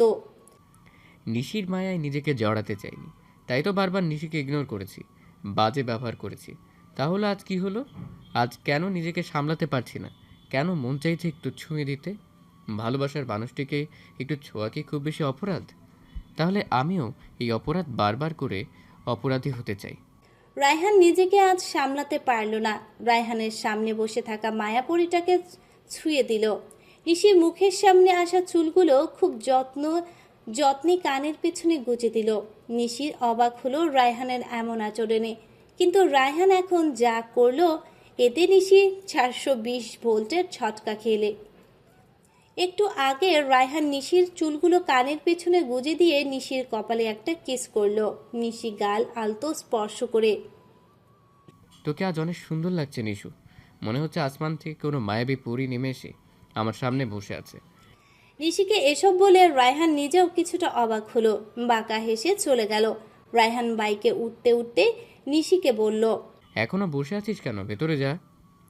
রায়হানের চিল্লানিতে নিশি উঠে বাড়ির ভেতরের দিকে পা বাড়ালে রায়হানের ডাকে আবার পেছনে তাকালো। নিশি শোন, তিশার খেয়াল রাখিস আর নিজেরও। এ কথা বলেই রায়হান চলে গেল, আর নিশি খুশির ঠেলায় একটা চিৎকার দিল। Tisha darling, I love you. তোর জন্য আজ আমি অনেক বড় জিনিস পাইছি। বলে নিশি গান গেল। অনেক সাধনার পরে আমি পেলাম তোমার মন, পেলাম খুঁজে এই ভবনে আমার আপনজন। নিশি গুনগুন করে গান গাইতে গাইতে ভেতরে চলে গেল। বাড়ির মেইন গেটের ফাঁক দিয়ে রায়হান এতক্ষণ সব দেখছিল। কখন ধরে তিশাদের বাড়ির কলিং বেল বেজেই চলেছে, কেউ খুলছে না। দরজার ওপাশে দাঁড়ানো ব্যক্তিটা এখন অনেকটা বিরক্ত বোধ করছে। কিছুক্ষণ পর তিশা এসে দরজাটা খুলে দিল। সামনে দাঁড়ানো মানুষটিকে দেখে অবাক হলো না, বরং হাসি মুখে জিজ্ঞেস করলো, কেমন আছো আপু? এই তো আলহামদুলিল্লাহ। তুমি কেমন আছো? আন্টি নেই বাসায়? আমিও আলহামদুলিল্লাহ আপু, আম্মু আছে। তুমি ভেতরে আসো আগে, আম্মু তোমাকে দেখলে ভীষণ খুশি হবে। কোথায় ছিলে এতদিন? খুলনায় ছিলাম। আমার বড় মামা অসুস্থ ছিল, আজকেই ফিরলাম। ভাবলাম তোমাদের সাথে একটু দেখা করে যাই, তাই চলে আসলাম। ভালোই করেছো, আমারও খুব বোর লাগছিল জানো। চলো তোমার সাথে কিছুক্ষণ গল্প করব। তুমি বসো, আমি আম্মুকে বলে আসছি। রুহি তিশার পাশে বাসায় থাকে। রুহির মায়ের সাথে তিশার মায়ের খুব ভালো বান্ধবীর মতো। সেই সুবাদে রুহিও এই বাসায় আসা যাওয়ায় ভিসা পেয়ে গেছে। কিন্তু রুহি তিশা বা ওর মায়ের জন্য এই বাসায় আসে না। আসে তো অন্য কারণে। রুহি, তিশা আর রেনু বেগম বেশ কিছুক্ষণ গল্প করলো। এরপর তিনি চলে গেলেন রাতের ডিনার রেডি করতে। তিশা চায়ের কাপগুলো রাখতে কিচেনের দিকে পা বাড়ালেই কলিং বেল আবার বেজে ওঠে। তিশা ব্যস্ত বলে রুহি দরজা খুলে। দরজাটা খুলেই রুহির মুখে এক অদ্ভুত হাসি ফুটে ওঠে। আর আসবেই না কেন?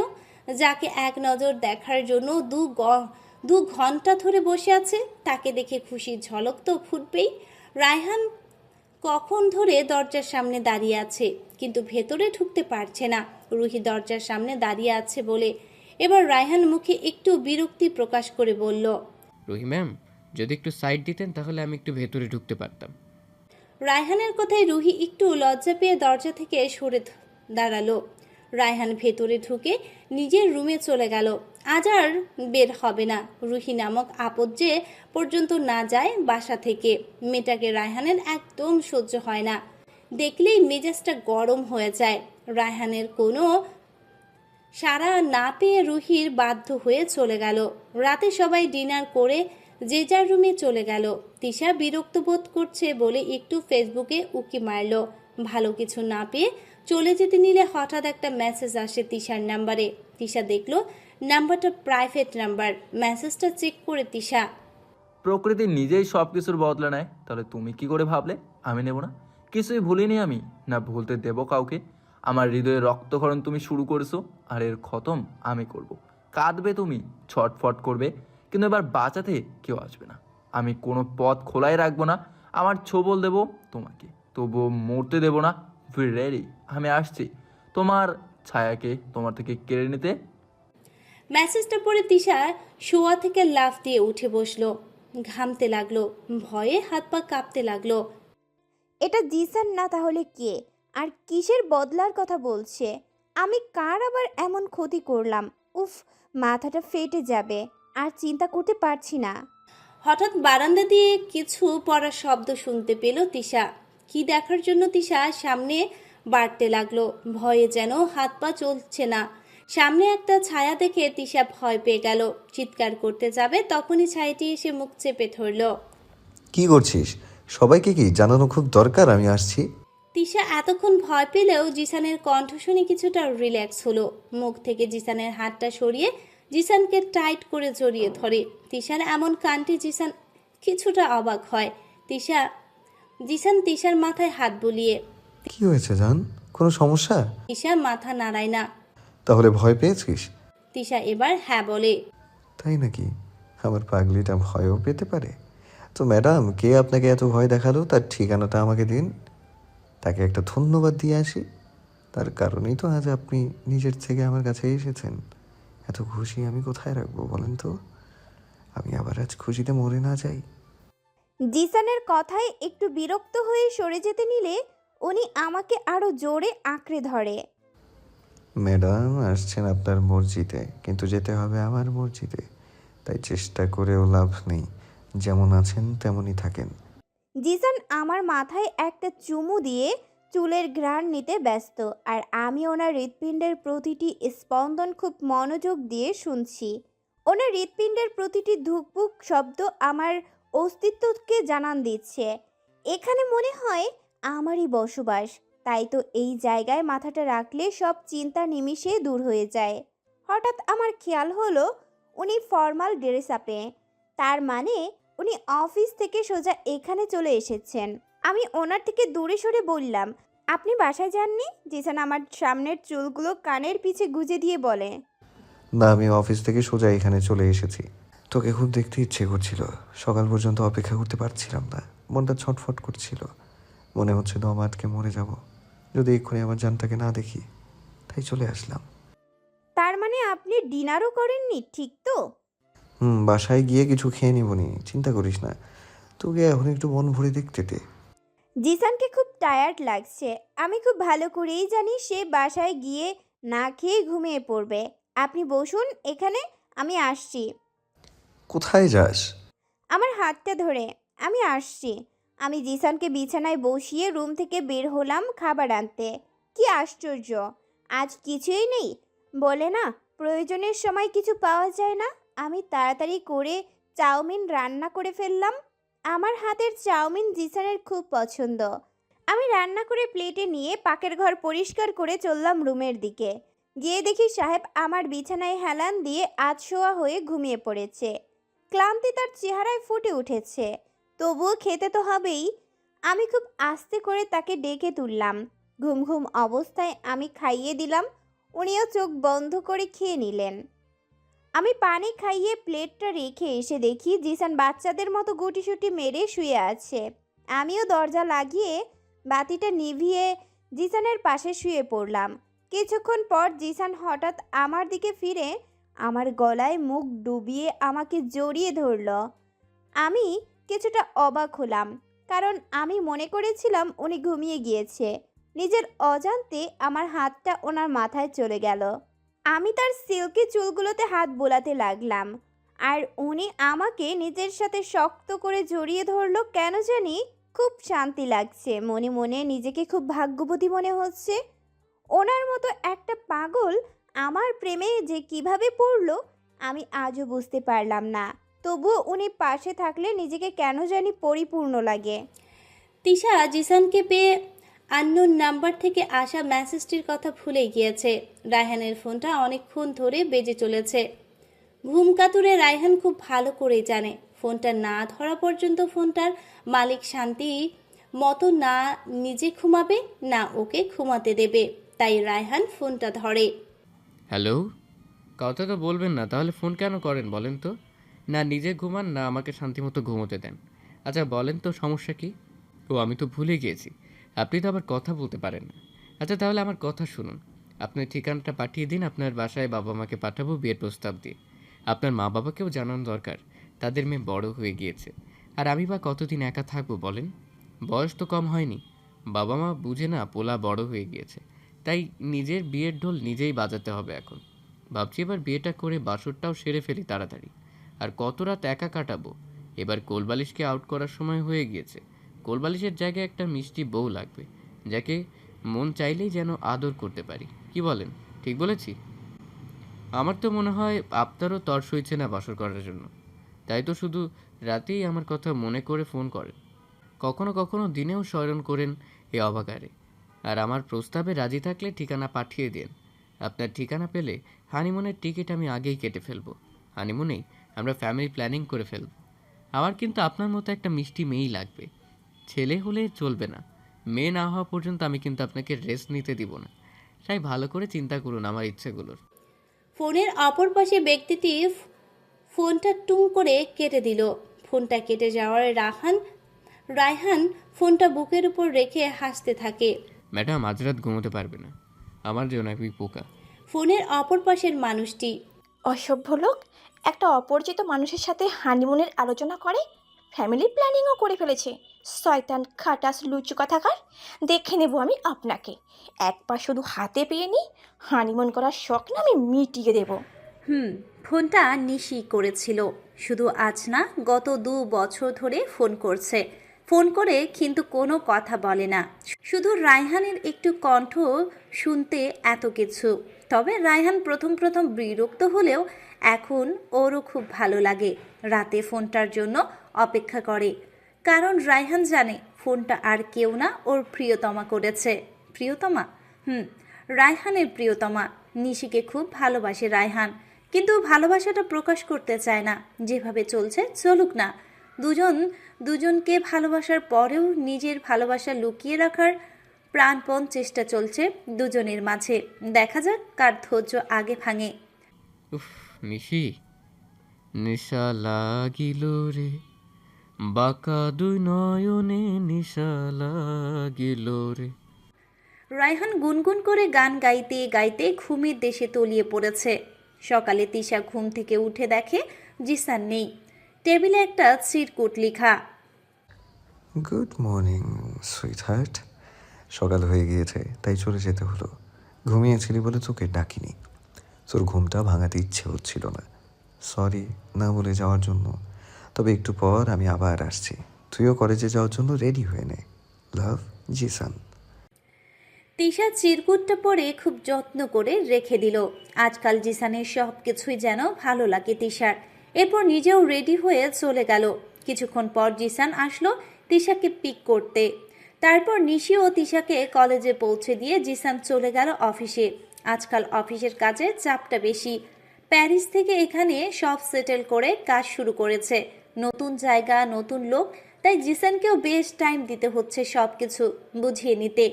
আজ কলেজ ছুটির পর তিশা নীলুর বাসায় গেল। প্রায় 1 ঘন্টা ধরে নীলুকে আটকে রেখেছে তিশা, সমস্যা কি জানার জন্য, কিন্তু নীলু বারবার কথা কাটিয়ে দিচ্ছে তার নাকি কোনো সমস্যা নেই। কিন্তু তিশা খুব ভালো করেই জানে কিছু একটা চলছে নীলুর মনে, যা কাউকে শেয়ার করতে চাইছে না। তাই তো নীলু না কলেজে আসে ঠিক মতো, না কোচিংয়ে, এমনকি তিশার সাথেও তেমন কথা বলে না। নীলুও জানে তিশা না জেনে যাবে না, তাই তিশাকে এড়ানোর জন্য। তিশা বস, আমি তোর জন্য পুডিং নিয়ে আসছি। তুই তো আম্মুর হাতের পুডিং খুব পছন্দ করিস, আমি নিয়ে আসছি। তিশা বুঝতে পারছে নীলু ওকে এড়ানোর জন্যই পুডিংয়ের বাহানা করছে। তিশা ভাবছে কি করবে, হঠাৎ কি মনে করে নীলুর পড়ার টেবিলে দেখতে লাগলো। ওখানে নীল কালারের কভার দেয়া একটা ডায়েরি পড়ে আছে। তিশা ডায়েরিটা পড়ে তিশার সব প্রশ্নের উত্তর তিশা পেয়ে গেল। অন্য কারো ডায়েরি তার পারমিশন ছাড়া পড়া মোটেও ভালো না, এটাকে অভদ্রতা বলে তিশা জানে, কিন্তু বান্ধবীর মনের কষ্ট দূর করার জন্য একটু অভদ্র হলেও চলে। তিশা ডায়েরিটা পড়ে যথাস্থানে আবার রেখে দিল। নীলু পুডিং নিয়ে আসলে খেয়ে নীলুর সাথে টুকটাক কথা বলে চলে গেল। নীলু অবাক হলো, কারণ তিশা যা জানার জন্য এসেছে তা না জেনে চলে গেল। ও কি আবার আমার ডায়েরিটা পড়েনি তো? নীলু চেক করলো ডায়েরিটা ঠিক জায়গায় আছে কিনা। ডায়েরি তো ঠিকই আছে, তাহলে তিশা? শাহজালাল আন্তর্জাতিক বিমানবন্দর। কিছুক্ষণ আগে প্যারিস থেকে আসা একটা বিমান অবতরণ করলো দেশের মাটিতে, আর সেই বিমান থেকে নেমে আসলো একটি সুন্দরী মেয়ে। মেয়েটিকে দেখে আশেপাশের মানুষগুলো কেমন হুমড়ি খাচ্ছে। স্যুটবুট বিদেশি মনে হলেও জন্মগতভাবে সে দেশি, তবে অনেক বছর ধরে ফ্যামিলির সাথে বিদেশের মাটিতেই থাকতে থাকতে বেশভূষা অনেকটা বিদেশি হয়ে গিয়েছে। বিজনেস জগতে হাজারো পুরুষের মাঝে নিজের যোগ্যতা, আজ টপ বিজনেস ওমেনের মাঝে নিজের নাম লিখিয়েছে। সে আর কেউ না, মিস লাবণী মেহের। ফর্সা গায়ের রং, গ্রে কালার হেয়ার, মুখে লেগে থাকা হাসি, সব মিলিয়ে কোনো হিরোইন থেকে কম নয়। আজ এত বছর পর নিজ দেশে ফিরেছে, তাও অন্য কারোর জন্য। এয়ারপোর্ট থেকে বের হয়ে নিজের ব্ল্যাক মার্সিডিসে সরে বসে সামনের ড্রাইভারকে উদ্দেশ্য করে বলল, আহমেদ ভিলায় আগে চলো, কারোর সাথে দেখা করা খুব প্রয়োজন। থমথমে পরিবেশ। জিসান চোখ মুখ শক্ত করে রাগান্বিত লুকে আমার দিকে তাকিয়ে আছে, আর আমি তার দিকে তাকাতেই পারছি না। তার রক্তিম চোখের দৃষ্টি, আমার ছোট্ট রুহুটা কেঁপে উঠছে ক্ষণে ক্ষণে। হাতের 2 আঙুলে ওড়নাটা প্যাচ করছি আর খুলছি। জিসানের দৃষ্টি এখনো আমার দিকে, আর আমার দৃষ্টি সাদা টাইলস করা মেঝের মধ্যে ছুটে চলা ছোট ছোট পিপিলিকার দিকে, কিভাবে চারিদিকে ছোটাছুটি করছে। আমারও এখন মন চাইছে পিপিলিকা হয়ে যেতে, তাহলে হয়তো জিসান নামক এই যমরাজ থেকে রক্ষা পেতাম খানিকের জন্য হলেও। Stop this nonsense Tisha. আমি তার চিল্লানিতে কিছুটা কেঁপে উঠলাম। জিসানকে আমার দিকে আসতে দেখে আমি ভয়ে পিছাতে নিলে আমাকে ইশারায় সামনে আসতে বলে। Right now. আমি কচ্ছপের মতো আস্তে আস্তে পা ফেলে তার সামনে দাঁড়াই।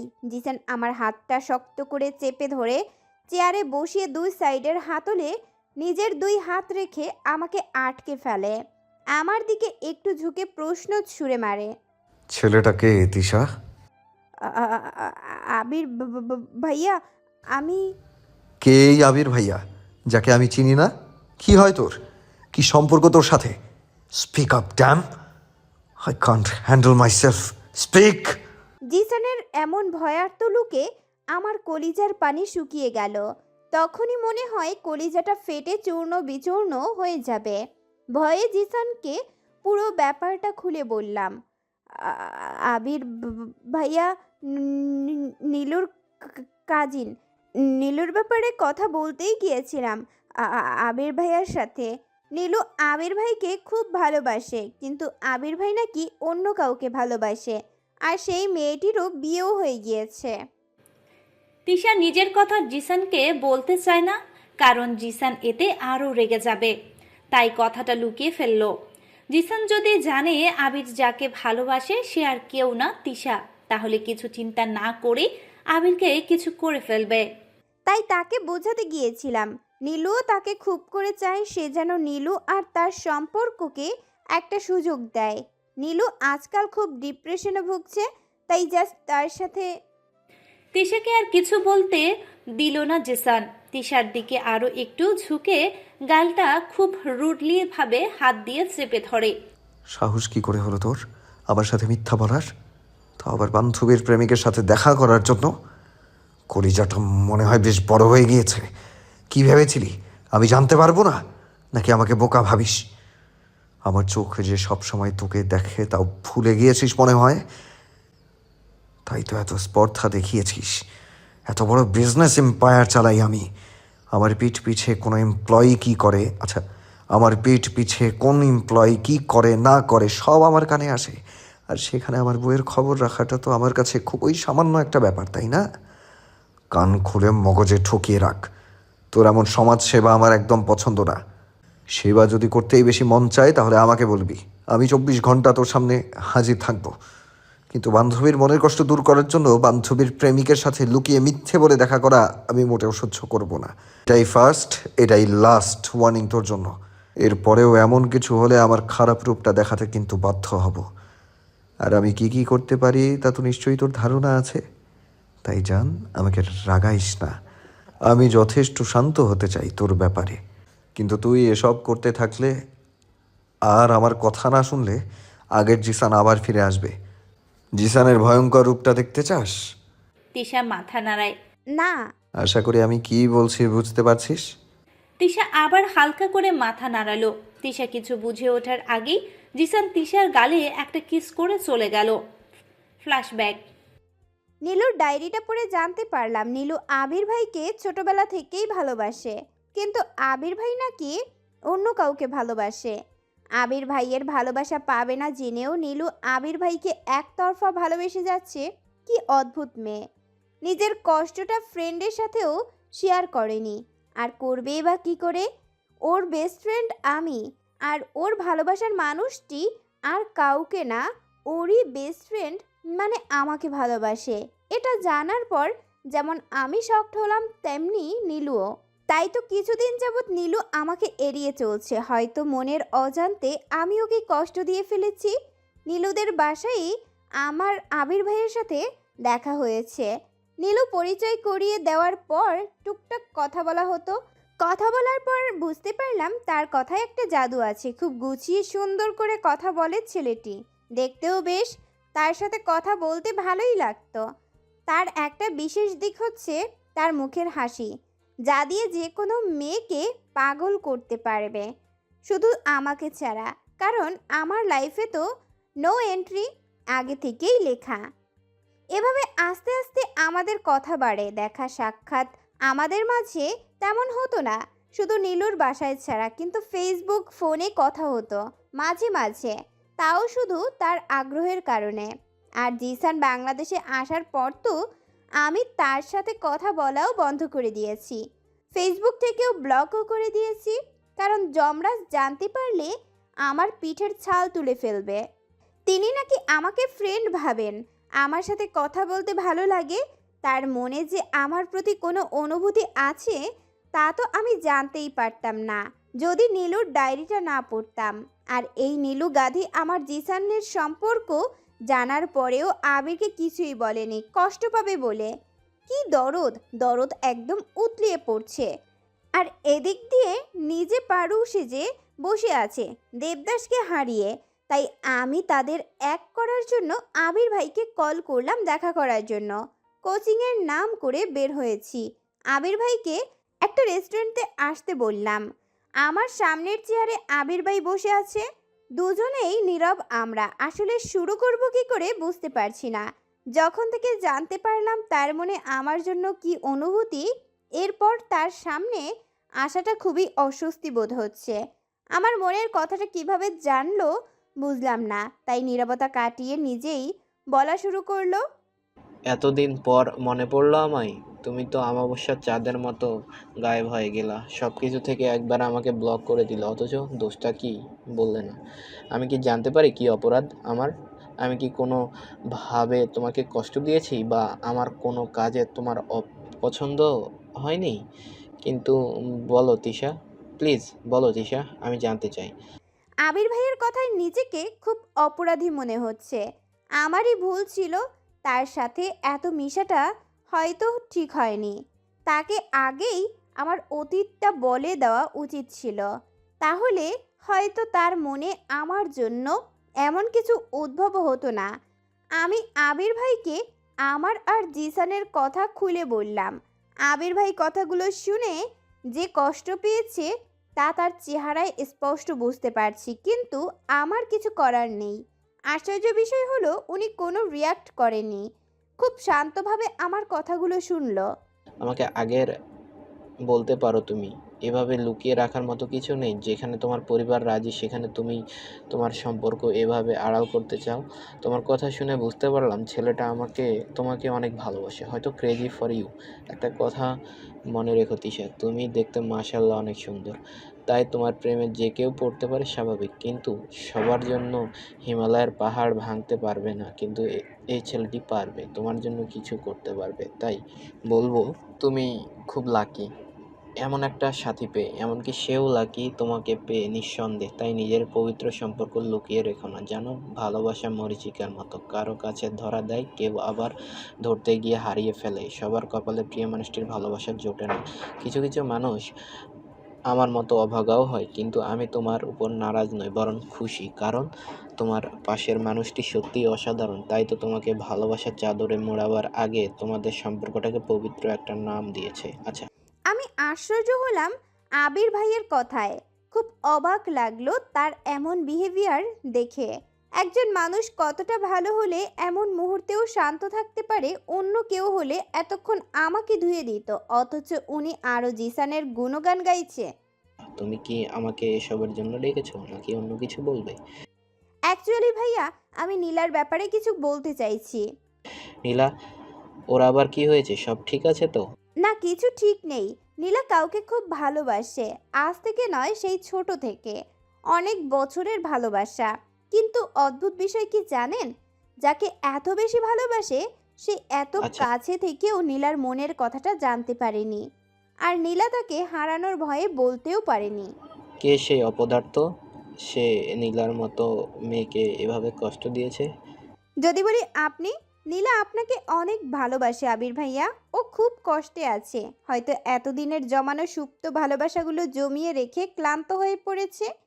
আবির ভাইয়া কথাটা মনে হয় হজম করতে পারেনি। খুব আশ্চর্য হলো, কারণ নীলার বাসায় প্রায়ই আবির ভাইয়ের আসা যাওয়া হয়, কিন্তু নীলার মনের কথা সে বুঝতে পারেনি। এসব কি বলছো তিশা? নীলা আমাকে কিভাবে সম্ভব? কেন সম্ভব না বলুন তো? ভালোবাসা তো আগে থেকে বলে আসে না, নাকি অনুমতি নিয়ে আসে, ব্যাস হয়ে যায়। আমি বলবো না ওকে ভালোবাসেন, কারণ ভালোবাসা জোর করে হয় না। আমি চেয়েছি আপনি জানেন কেউ দূর থেকে আপনাকে ভালোবেসে যাচ্ছে, আপনার একটু ভালোবাসা পাওয়ার অপেক্ষা করছে। এসব জেনে আপনি কি ডিসিশন নেবেন তা আপনার ইচ্ছা। শুধু বলবো মন ভাঙার কষ্টটা আপনি জানেন, তাই নীলার কষ্টটাও আপনি বুঝবেন। আবির ভাইয়া এখনো চুপ, শকড হলো নাকি কিছুই বুঝতে পারলাম না। কিছু একটা চিন্তা করছে। আমি আর কথা বাড়ালাম না, বিদায় নিয়ে বের হতে যাব, ঠিক তখনই জিসানের ফোন আসে, আর আমি তাকে ভয়ে মিথ্যা কথা বলে ফেলি। কিন্তু কে জানতো যমরাজ যে আমার সামনে হাজির হয়ে যাবে। জিসানও মিটিংয়ের জন্য একই রেস্টুরেন্টে এসেছিল। ওয়েটারকে ডাকার জন্য পেছনে ঘুরতেই তিশাকে আবিরের সাথে দেখে ফেলে। জিসানের মাথাটা গরম হয়ে যায়। এই সময়ে তিশার কোচিংয়ে থাকার কথা, এখানে কি করছে? আর ছেলেটাকে? ক্লায়েন্টরা না থাকলে হয়তো তিশাকে সবার সামনে কষে একটা দিত, কিন্তু চুপচাপ দাঁত চেপে বসে রইল। এরপর ফোন দিলে তিশা মিথ্যা কথাটা জিসানের রাগটা আরও বাড়িয়ে দেয়। তিশার সামনে এসে তিশার হাত ধরে টানতে টানতে নিজের গাড়িতে ধাক্কা দিয়ে ফেলে জিসানকে। এ সময় এখানে দেখে তিশার প্রাণ পাখিটা মনে হয় উড়ে গেছে। মনে মনে যত দোয়া দরুদ যত ছিল সব পড়ে ফেলেছে। কলেজে যাওয়ার জন্য রেডি হতে লাগলাম। বাড়ির নিচ থেকে কেউ হর্ন বাজিয়ে মাথাটা গরম করে তুলছে। এটার কারো কাজ না হিটলার সাহেবের ছাড়া। আমি তাড়াতাড়ি করে ব্যাগটা কাঁধে নিয়ে নিচে নেমে আসলাম। সাহেব গাড়িতে হেলান দিয়ে মোবাইল টিপছে, পারে না মোবাইলের ভেতর ঢুকে পড়বে। কি এমন মধু আছে যে মোবাইলের আল্লাহই জানে। তাই তো আমার দিকে তাকাবার সময়ও নেই, যা খুশি তাই করুক, আমার কি। আমি তার কালকের ব্যবহার ভুলি নাই, এত সহজে ভুলব না মিস্টার জিসান। হঠাৎ গাড়ির সামনের সিট থেকে একজন অপরিচিতা নেমে আসলো। ওয়েস্টার্ন ড্রেস আপে মেয়েটাকে কি সুন্দর না লাগছে। সাধারণত বাঙালি মেয়েদের শাড়িতে মানায়, কিন্তু এই মেয়েকে ওয়েস্টার্ন ড্রেসে অদ্ভুত সুন্দর লাগছে। মনে হলো অন্য কোনো ড্রেস তার জন্য মানানসই নয়, এটাই বেস্ট তার জন্য। এটা কি তাহলে সেই মেয়ে যার কথা নিশি কাল রাতে ফোন করে বলেছে? মেয়েটা নাকি প্যারিস থেকে এসেছে জিসানের সাথে দেখা করতে, এসেই জড়িয়ে ধরেছিল সবার সামনে। জিসানের ফ্রেন্ডস প্লাস বিজনেস পার্টনার, কিন্তু বিলাতি ম্যাম এখানে কেন এত সকাল সকাল? উফ, জিসান এখানে কেন গাড়ি থামালে? জিসানের হাতের মাঝে নিজের হাতটা ঢুকিয়ে নিশা গাড়ি থেকে বলে উঠল, আমার বান্ধবীকে পিক করব তাই ওই তো এসে পড়েছে। নিশা গাড়ি থেকে নেমে আমার কাছে আসলো। কিন্তু আমার দৃষ্টি আপাতত জিসানের হাতের দিকে, যেটাকে মেয়েটি নিজের দু হাত দিয়ে আঁকড়ে ধরে জিসানের সাথে ঘেঁষে দাঁড়িয়ে আছে। জিসান এবার মোবাইল থেকে মাথাটা তুলে তিশার দিকে তাকালো। তিশার ফেস দেখে বুঝতে পারলো ব্যাপারটা কি, তাই জিসান নিজেই লাবণী থেকে হাতটা ছাড়িয়ে একটু দূরে গিয়ে দাঁড়ালো। নিশি তিশাকে লাবণীকে সামনে এনে, তিশা, উনি লাবণী দি, প্যারিস থেকে এসেছে, ভাইয়ার ফ্রেন্ড। ও Tisha, you are so cute, একদম ডানা কাটা পরি। তিশার গাল দুটো টেনে।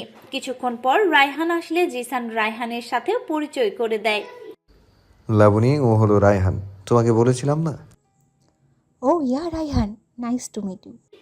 হ্যান্ডশেক করে। তোমার গল্প এত শুনেছি জিসানের মুখে, কি বলবো। আমার তো খুব হিংস হতো, মেয়ে হলে নির্ঘাত জিসান তোমার প্রেমে পড়ে যেত। বাই দ্য ওয়ে, তিশা কিন্তু রায়হানের বোন আর নিশির বেস্ট ফ্রেন্ড। ও তাই নাকি? তোমার বেস্ট ফ্রেন্ডের বোন? তোমার বোনের best friend? Wow, so amazing. তিশার খুব খারাপ লাগলো, কারণ জিসান শুধু ওর পরিচয়টা নিজের ফ্রেন্ডের বোন বলে দিয়েছে। কিন্তু কেন? তিশা তো খুশি হবার কথা। তিশা নিজেও চাইতো ওর আর জিসানের সম্পর্কটা পাবলিক না করতে। তাহলে আজ যখন জিসান নিজে তাদের সম্পর্কটা লুকালো, তখন তিশার এতটা খারাপ কেন লাগছে? নিজের অজান্তে চোখের কোনায় জল জমে গেল। গাড়িতে আজ তিশার জায়গায় লাবণী বসেছে, আর তিশা নিশির সাথে পেছনে। পুরো রাস্তায় তিশা আর কোনো কথা বলল না। জিসান লাবণীর সাথে কথা বলতে বলতে আর চোখে মিরর দিয়ে তিশাকে দেখল। তিশার বিষণ্ণতা মাখা মুখখানি জিসানের বুকে তীরের মতো লাগছে। এমন হাজারো কষ্ট জিসান পেয়েছে তিশার থেকে, তাই তো আজ ইচ্ছে করেই নিজের আর তিশার সম্পর্কটা লাবণীর সামনে তুলে ধরেনি। তিশাকে কষ্ট দিতে চায়নি, শুধু নিজের কষ্টটা বোঝাতে চাইছে। কারণ তিশাও তাদের সম্পর্কটা সবার থেকে লুকিয়ে রাখে। কারণটা কি জিসানের আজও জানা নেই। মনটা ভালো নেই, বিষণ্ণতা ভর করছে মনের মধ্যে, হাহাকার করছে কারো জন্য। কেন জানি মনে হচ্ছে কি যেন হারিয়ে ফেলছি জীবন থেকে। লাবণীর সাথে জিসানকে দেখে আমার মনটা কেন এত জ্বলছে, কেন আমার সহ্য হচ্ছে না। একদলা কালো মেঘ যেন আমার আকাশটাকে অন্ধকার করে তুলছে, আর আমি হাতছানি দিয়ে কিছু খোঁজার চেষ্টা করেও পাইনি। ওনাকে হারানোর কথায় মনটা কেমন কেঁদে উঠছে বারবার। আশ্চর্য, আগে তো এমন হয়নি, তাহলে আজ কেন? তাহলে কি আমি জিসানকে ভালোবেসে ফেলেছি? নিজের অজান্তেই তিশার মুখে হাসি আর চোখে জল এসে পড়েছে। ক্লাসেও মন নেই তিশার। নিশি ও নীলু ব্যাপারটা খেয়াল করলো, কিন্তু তবুও কিছু বলল না। ভাবলো তিশার মন ভালো হলে তিশাই বলবে, সমস্যা কি। ছুটি হবার আগ পর্যন্ত তিশা ছটফট করতে লাগলো। তিশার এমন বিহেভিয়ার দেখে নীলু কয়েকবার জিজ্ঞেস করেছে কিন্তু কোনো উত্তর পেল না। ছুটির পর নিশি ও তিশা গাড়িতে উঠতে নিবে, ঠিক তখনই তিশার এমন বিহেভিয়ার দেখে নীলু কয়েকবার জিজ্ঞেস করেছে কিন্তু কোনো উত্তর পেল না। ছুটির পর নিশি ও তিশা গাড়িতে উঠতে নিবে, ঠিক তখনই জিসানের ড্রাইভার রফিক গাড়ি নিয়ে তাদের সামনে আসলো। আরে রাফিক ভাই, আপনি এখানে কি করেন? আমরা তো গাড়ি নিয়ে এসেছি। রফিক গাড়ি থেকে নেমে আসলে নিশি আপু আমাকে বাই পাঠিয়েছে বাবিকে নিতে। তিশা খুব অবাক হয়ে রফিকের দিকে তাকালো। কেন আর কোথায়? বাই অফিসে, আপনাকে অফিসে নিয়ে যেতে বলেছে। তিশার মেজাজ গরম হয়ে গেল। কি চাই লোকটা? কাল বকেছে, আজ ইগনোর করেছে, তাহলে এখন আর কি বাকি? অপমান করার বাকি আছে, তাই তো? না হলে অফিসে আমার কি কাজ? ভাইয়া আমি কোথাও যাব না, আপনি চলে যান, আমি এখন বাসায় যাব। আপনি না গেলে বাই খুব রাগ করবে আমার উপর, আমার চাকরি থাকবে না। তিশাও জানে জিসানের রাগ সম্পর্কে, তাই বাধ্য হয়ে চলে গেল। প্রায় আধ ঘন্টা ধরে তিশা ওয়েটিং রুমে বসে আছে। রিসেপশনে বসে থাকা মেয়েটি কলেজ ড্রেস পরা তিশাকে তেমন পাত্তা দিল না। নিজের নামটা কাগজে লিখে দেওয়ার পরেও রিসেপশনের নামটা চেকও করেনি একবার, তাই বাধ্য হয়ে তিশাকে এখন অপেক্ষা করতে হচ্ছে ওয়েটিং রুমে। ক্লান্ত শরীরটা এসির হালকা ঠান্ডা বাতাসে শীতল অনুভূতি হয়ে ঘুমের ঘোর লাগছে, তাই সোফায় হালকা হেলান দিয়ে চোখটা বন্ধ করার সাথে সাথেই ঘুমিয়ে গেল তিশা। অফিসে কর্মরত সবাই আসা যাওয়ার সময় কলেজ পড়ুয়া একজন মেয়েকে ওয়েটিং রুমে দেখে খুব আশ্চর্য হচ্ছে। সবাই ভাবছে হয়তো অফিস কর্মরত কারোর সাথে দেখা করতে এসেছে। জিসানের বিদেশি কিছু ক্লায়েন্ট আসার একটু ব্যস্ত ছিল, তাই তিশার খোঁজ নিতে পারেনি। ক্লায়েন্টদের বিদায় দিয়ে নিজের কেবিনে গিয়ে একটু আশ্চর্য হলো। তিশাকে রুমে আসা করেছিল, কিন্তু তিশা নেই। তাহলে কি ও আসেনি? না আসলে রফিক অবশ্যই আমাকে একবার কল করতো। জিসান তার পিয়ে সোমকে ডাক দিল। সোম এসে হাজির হলো। আমার একজন গেস্ট আসার কথা ছিল, সে কি আসেনি? স্যার আসলে তো জানতাম। আমি নিজে রিসিপশনে গিয়ে রিনিকে বলে এসেছি কেউ আসলে আমাকে ইনফর্ম করতে। জিসানের মাথায় চিন্তা ভর করলো, সাথে সাথেই রফিককে কল করলো। রফিককে কথা শোনার পর জিসান তাড়াহুড়ো করে কেবিন থেকে বের হলো। পেছন পেছন সোমও ছুটল। রিসেপশনে যাওয়ার সময় ওয়েটিং রুমের দিকে চোখ পড়ে জিসানের। তিশাকে দেখে একটা দীর্ঘশ্বাস ছাড়ে। এতক্ষণে চিন্তা যেন মাথা ফেটে যাচ্ছিল। রফিককে ফোন দেওয়ার পর যখন বলল তিশাকে নাকি অফিসের সামনে নামিয়ে দিয়েছে আরও আধ ঘন্টা আগে, অথচ তিশা অফিসে আসে নাই, তাই জিসান ভয় পেয়ে গিয়েছিল। জিসান তিশার সামনে হাঁটু গেড়ে বসল। তিশার কপালে আসা ছোট চুলগুলো কানের পেছনে গুজে দিয়ে হালকা লো ভয়েসে ডাক দিল, তিশা। কয়েকটা ডাকে তিশার ঘুম ভেঙে গেল। চোখ খুলে জিসানকে নিজের সামনে এভাবে হাঁটু গেড়ে বসে থাকতে দেখে অবাক হলো। সরি, একটু চোখ লেগে গিয়েছিল। জিসান তিশার গালে একটু ছুঁয়ে। তুই ঠিক আছিস? তিশা মাথা নাড়ালো। আমি ঠিক আছি। কেবিনে না বসে এখানে কেন বসেছিলি? জিসানের কথা জবাব না দিয়ে তিশা রিনির দিকে তাকালো। রিনি তো যথারীতি ভয়ে শুকনো ঠোক গিলল। অফিসে বেশি কিছু কর্মচারী কৌতূহল নজরে তাকিয়ে আছে। আসলে সবার মাঝে কিউরিসিটি কাজ করছে। তাদের রুট বস একটা পিচ্চি মেয়েকে এত আদর মাখা কণ্ঠে ডাক দিল যেন ঘুম ভাঙার অপরাধে তাকে কেউ এখন জেলে ভরে দেবে। জিসান তিশার চাহনি বুঝতে পেরে রিনির দিকে তাকায়। ওকে আমার কেবিনে না পাঠিয়ে এখানে বসতে বলেছেন কেন মিস রিনি? সোম আপনাকে কিছু বলেনি? অ্যাকচুয়ালি স্যার, সোম স্যার বলেছেন একজন গেস্ট আসবে। আমি ভাবলাম হয়তো কোনো ইম্পর্টেন্ট ক্লায়েন্ট আসবে, কিন্তু ওকে দেখে আমি ভাবলাম তেমন ইম্পর্টেন্ট না। আর তখন আপনি আমাদের বিদেশি ক্লায়েন্টদের সাথে ব্যস্ত ছিলেন, তাই আর কি। আপনি নিজেই ডিসিশন নিয়েছেন? মিস রিনি, প্রথমত এই অফিসে ডিসিশন নেওয়ার জন্য আমি এখনও আছি, তাই আপনাকে বেশি ভাবতে হবে না। আর দ্বিতীয়ত, যাকে আপনি তুমি বলে সম্বোধন করছেন সেও অফিসের বস, তাই তাকে রেসপেক্ট দিয়ে কথা বলুন। রিনি সহ অফিসের সবাই কৌতূহল চোখে জিসানের দিকে তাকিয়ে আছে। কি হলো মিস রিনি? আপনি হয়তো বুঝতে পারেননি আমার কথা, তাই তো? ওকে ওয়েল। তিশার লেখা কার্ডটা কোথায় মিস রিনি? রিনি কার্ডটা ছটফট খুলে বের করে জিসানের সামনে আনলো। পড়ুন। কার্ডে তিশার পুরো নামটা দেখে রিনি একবার জিসানের দিকে আরেকবার তিশার দিকে তাকালো। কি হলো, পড়ুন। মিসেস তিশা জিসান আহমেদ। রিনি পড়ল। মিস রিনি, জোরে পড়ুন। রিনি তখন জোরেই নামটা বলল। অফিসের সবাই স্তব্ধ হয়ে দাঁড়িয়ে রইল। সবাই তিশার দিকে তাকিয়ে আছে। কলেজ ড্রেস পরা, মাথায় দুটো বেনি করা, গলায় একটা আইডেন্টি কার্ড ঝুলানো। দেখতে অনেকটা বাচ্চা বাচ্চা ফিলিংস আসে এই মেয়ের মধ্যে।